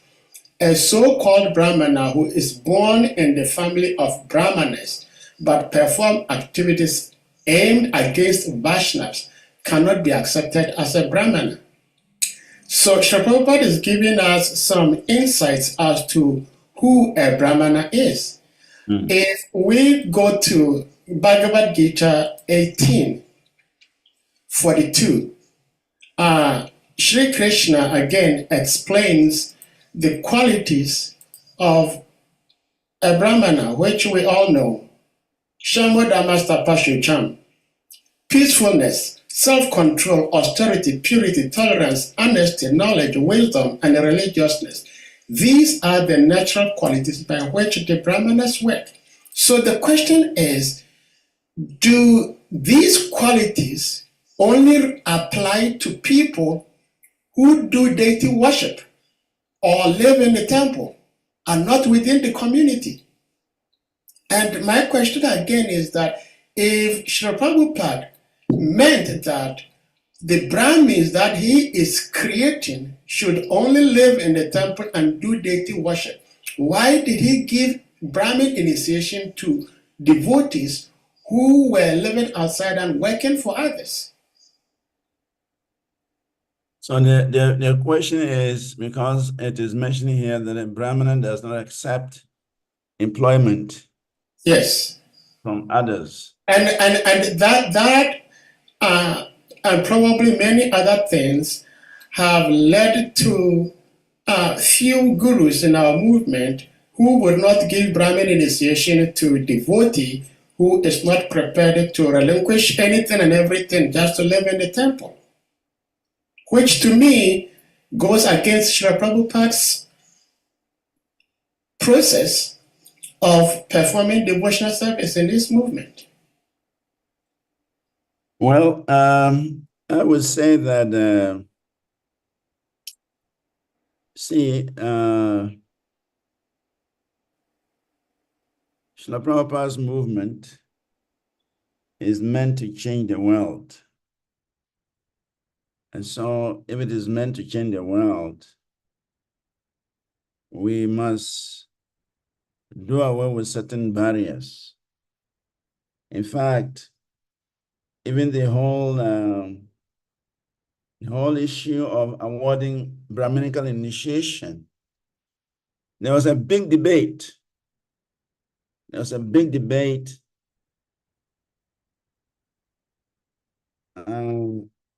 When Bhaktisiddhanta was a young boy, a young man, there was a big debate organized by the Smarta Brahmanas, Mayavadis, and all kinds of people.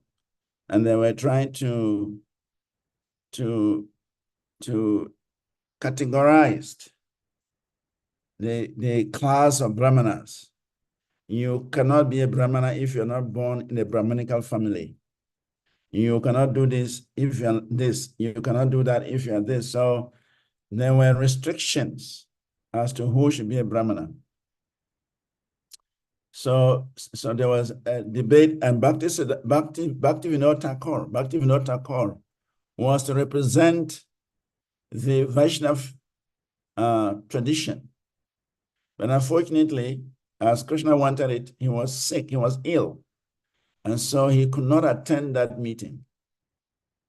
And he asked his young son, Bimal Prasad, which is Bhaktisiddhanta Saraswati Thakur Prabhupada, whether he could go and represent him in Calcutta.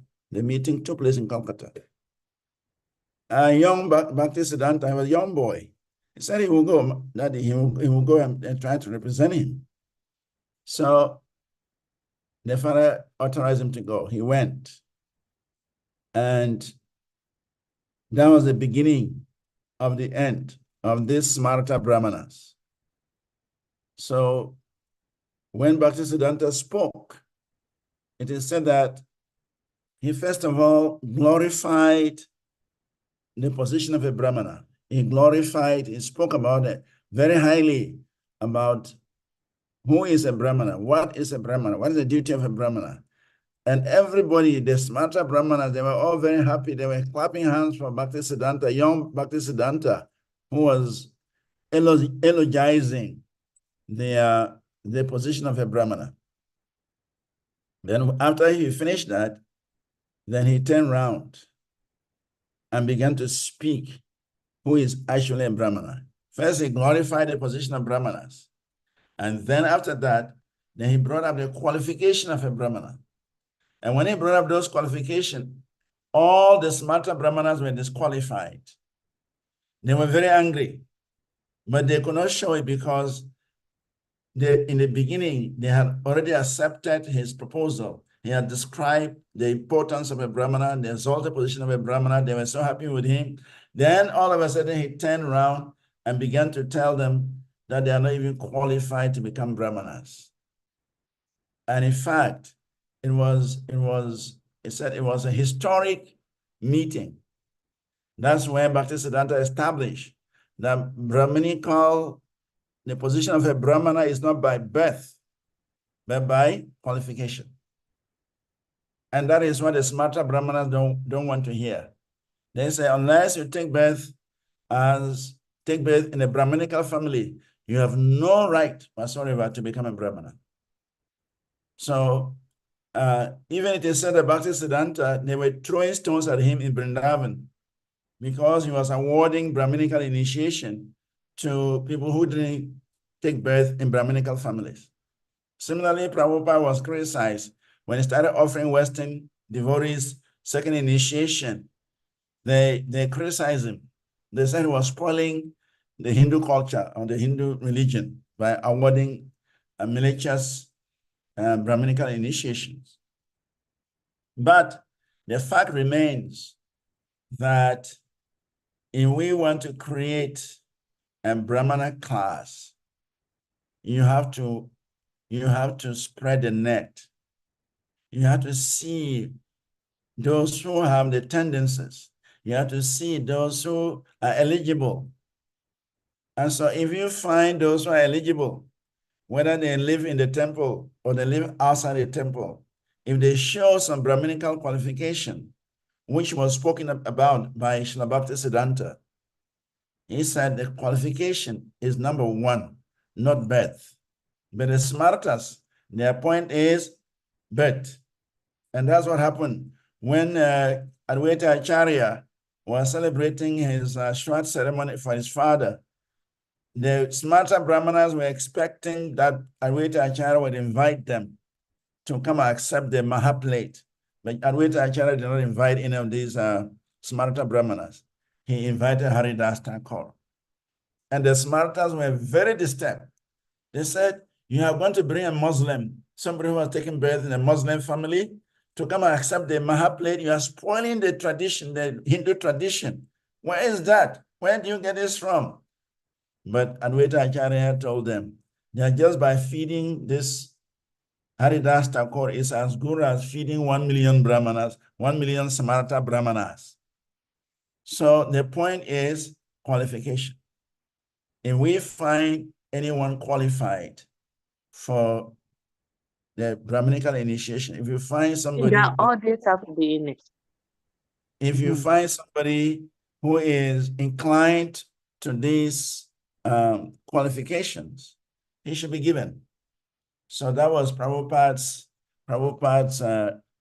stance, that anyone who is qualified, whether he lives in the temple or he lives outside, once he shows the qualification, as you just read, Samo Dhamma Tapas, if he's clean, if his sense control is strong, if he's ready to accept austerity, he is peaceful, he's studied the scripture. If you find these qualities in any living entity, he should be encouraged, because Prabhupada wanted to create the head, the Brahminical class.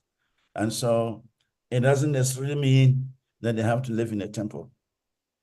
It doesn't matter. Wherever they are, once you see the qualification, once you see the tendency, once you see the inclination, you encourage it. So that's what Prabhupada did. Well, Hare Krishna, thank you so much. I think we have 2 hands up. I think my time is up. It's 10:35 now. Yeah.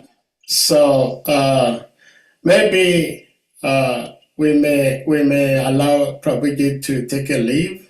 2 questions. That's okay. Okay. Thank you so much. Then we'll go to Harichakra Prabhu, and then we'll save Shivavara Prabhu for last. Harichakra Prabhu, please, you may unmute. Hare Krishna Prabhu. Hare Krishna. Pranam. All glories to Gurudev, glories to All glories Prabhupada. to you, all glories to Gurudev, and all glories to Prabhupada. Thank you very much, as usual, for your class. But my question goes in line with the first question that Anadini Dam Prabhu asked. Okay. And the explanation that you gave. Yeah, we understand that doing the will of the Lord is the ultimate, like you explained. We can take a similar example biblically when Saul was supposed to go to war. He was told by God that if you go kill everything, don't spare anything, kill everything. But Saul spared some people. He spared the king Agag, and he spared some fatty cows and fatty sheep. And when Samuel asked him, he said, "Oh, I'm going to use it for sacrifice." That's and Samuel said, "No, God has disowned you, because obedience is better than sacrifice." Now we understand. Okay, so like the situation of Yudhishthira, Krishna was right in front of him, instructing him to tell this lie. And he refused. That one we can argue that he has refused the instruction of the Lord. That's right. But what about me? What about me? The question Anadini Dam was saying, if a situation like that comes in my purview, how would I know that I'm being instructed by Krishna to tell lie or to speak the truth? Okay, that is why a little bit trickish, right? Yeah, it's trickish, and that is why certain conditions are given. I was trying to remember them. That if it is going to protect someone's life, they have mentioned 3 or 4 points when a devotee can speak on truth just to save a situation. So, but the first one I remember, that to save the life of someone, you can speak some lie. To save somebody's marriage, you can speak a lie. I think the Manu Samhita numbers them. There are 4 of them. I will search them out, and I will share with all of you. So I think one also is when you are a businessman. Yeah. When you can speak lie to make profit. To make some profit. Okay. So yeah, there are some few opportunities or few chances or few situations where one can speak some lie, but it is not considered a sin. So, but I can't remember them all offhand. But the first one I remember is protecting someone's life. If a life is involved, it is our duty to protect that life. And if we have to speak some lie to protect the person, it is not considered a sin. So other than that, it's difficult to say when Krishna wants us to speak a lie and when Krishna doesn't want us to speak a lie. So the scriptures are there to guide us. That's all I can say. All right. Thank you very much, Prabhu. Hare Krishna. Thank you. Last So we question. go to Shrimavara Prabhu. This is the last question for the day. Shrimavara Prabhu, please give me unmute. Actually, I didn't know my hand was up, but when I had that, I thought I should take advantage. Krishna's plan. Yes, this question about Brahmanas not taking job. I just want to draw our attention to the point that it's not only Brahmana that is mentioned. It's Brahmana, Vaishya, and Kshatriyas. Yes. So I want Sadi to take note that it's not only Brahmana that is mentioned. These are considered the upper class people, Brahmana, Vaishyas, and Kshatriya. Then there's also another point. You know, we are actually not born into the Hindu culture. Yeah. In the Hindu culture, there is something that probably many of us don't know. Well, some of us don't know. All these children of the upper class, you know, Vaishyas and Kshatriyas, they actually get initiation, which is like Brahmin initiation, being initiated into Gayatri. They call it Janayu or something like that. And when the child comes to of age, before he gets married, he has to take this Brahmin Brahmin initiation. It's a second initiation where he wears sacred thread and is initiated into chanting of Gayatri. Now they are not called Brahmanas.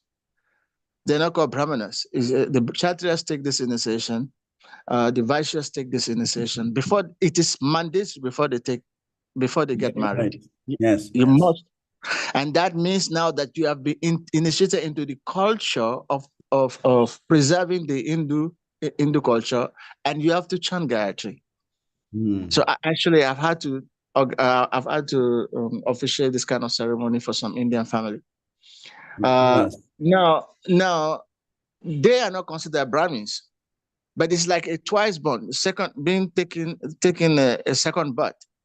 They have to be initiated into Gayatri, and they have to preserve the culture, right? So, and they also respect this point that no matter what happens,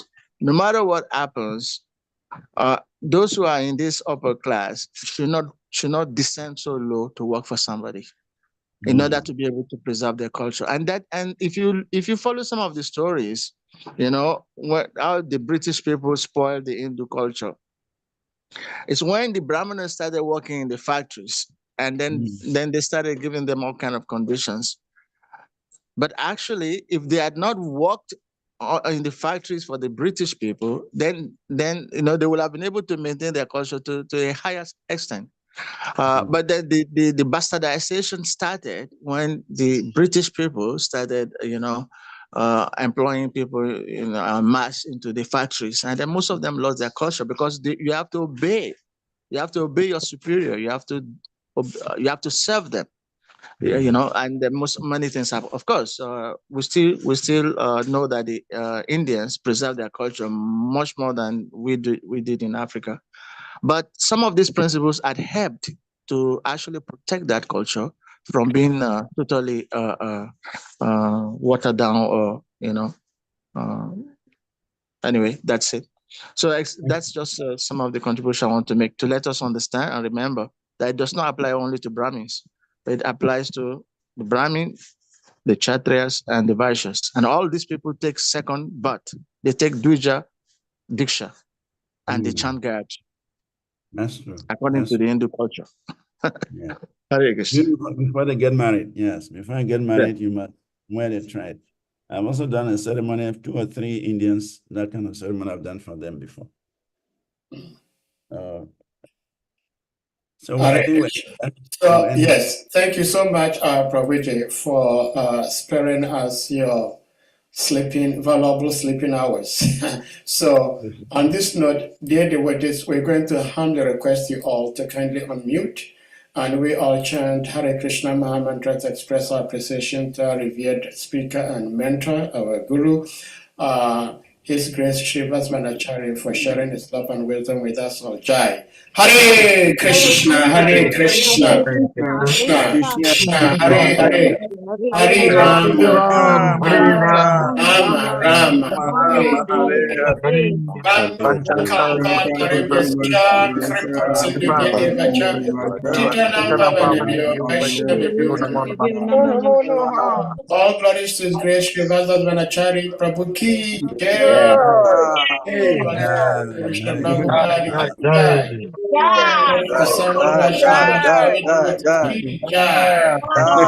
Hare Krishna, Hare Hare Bol.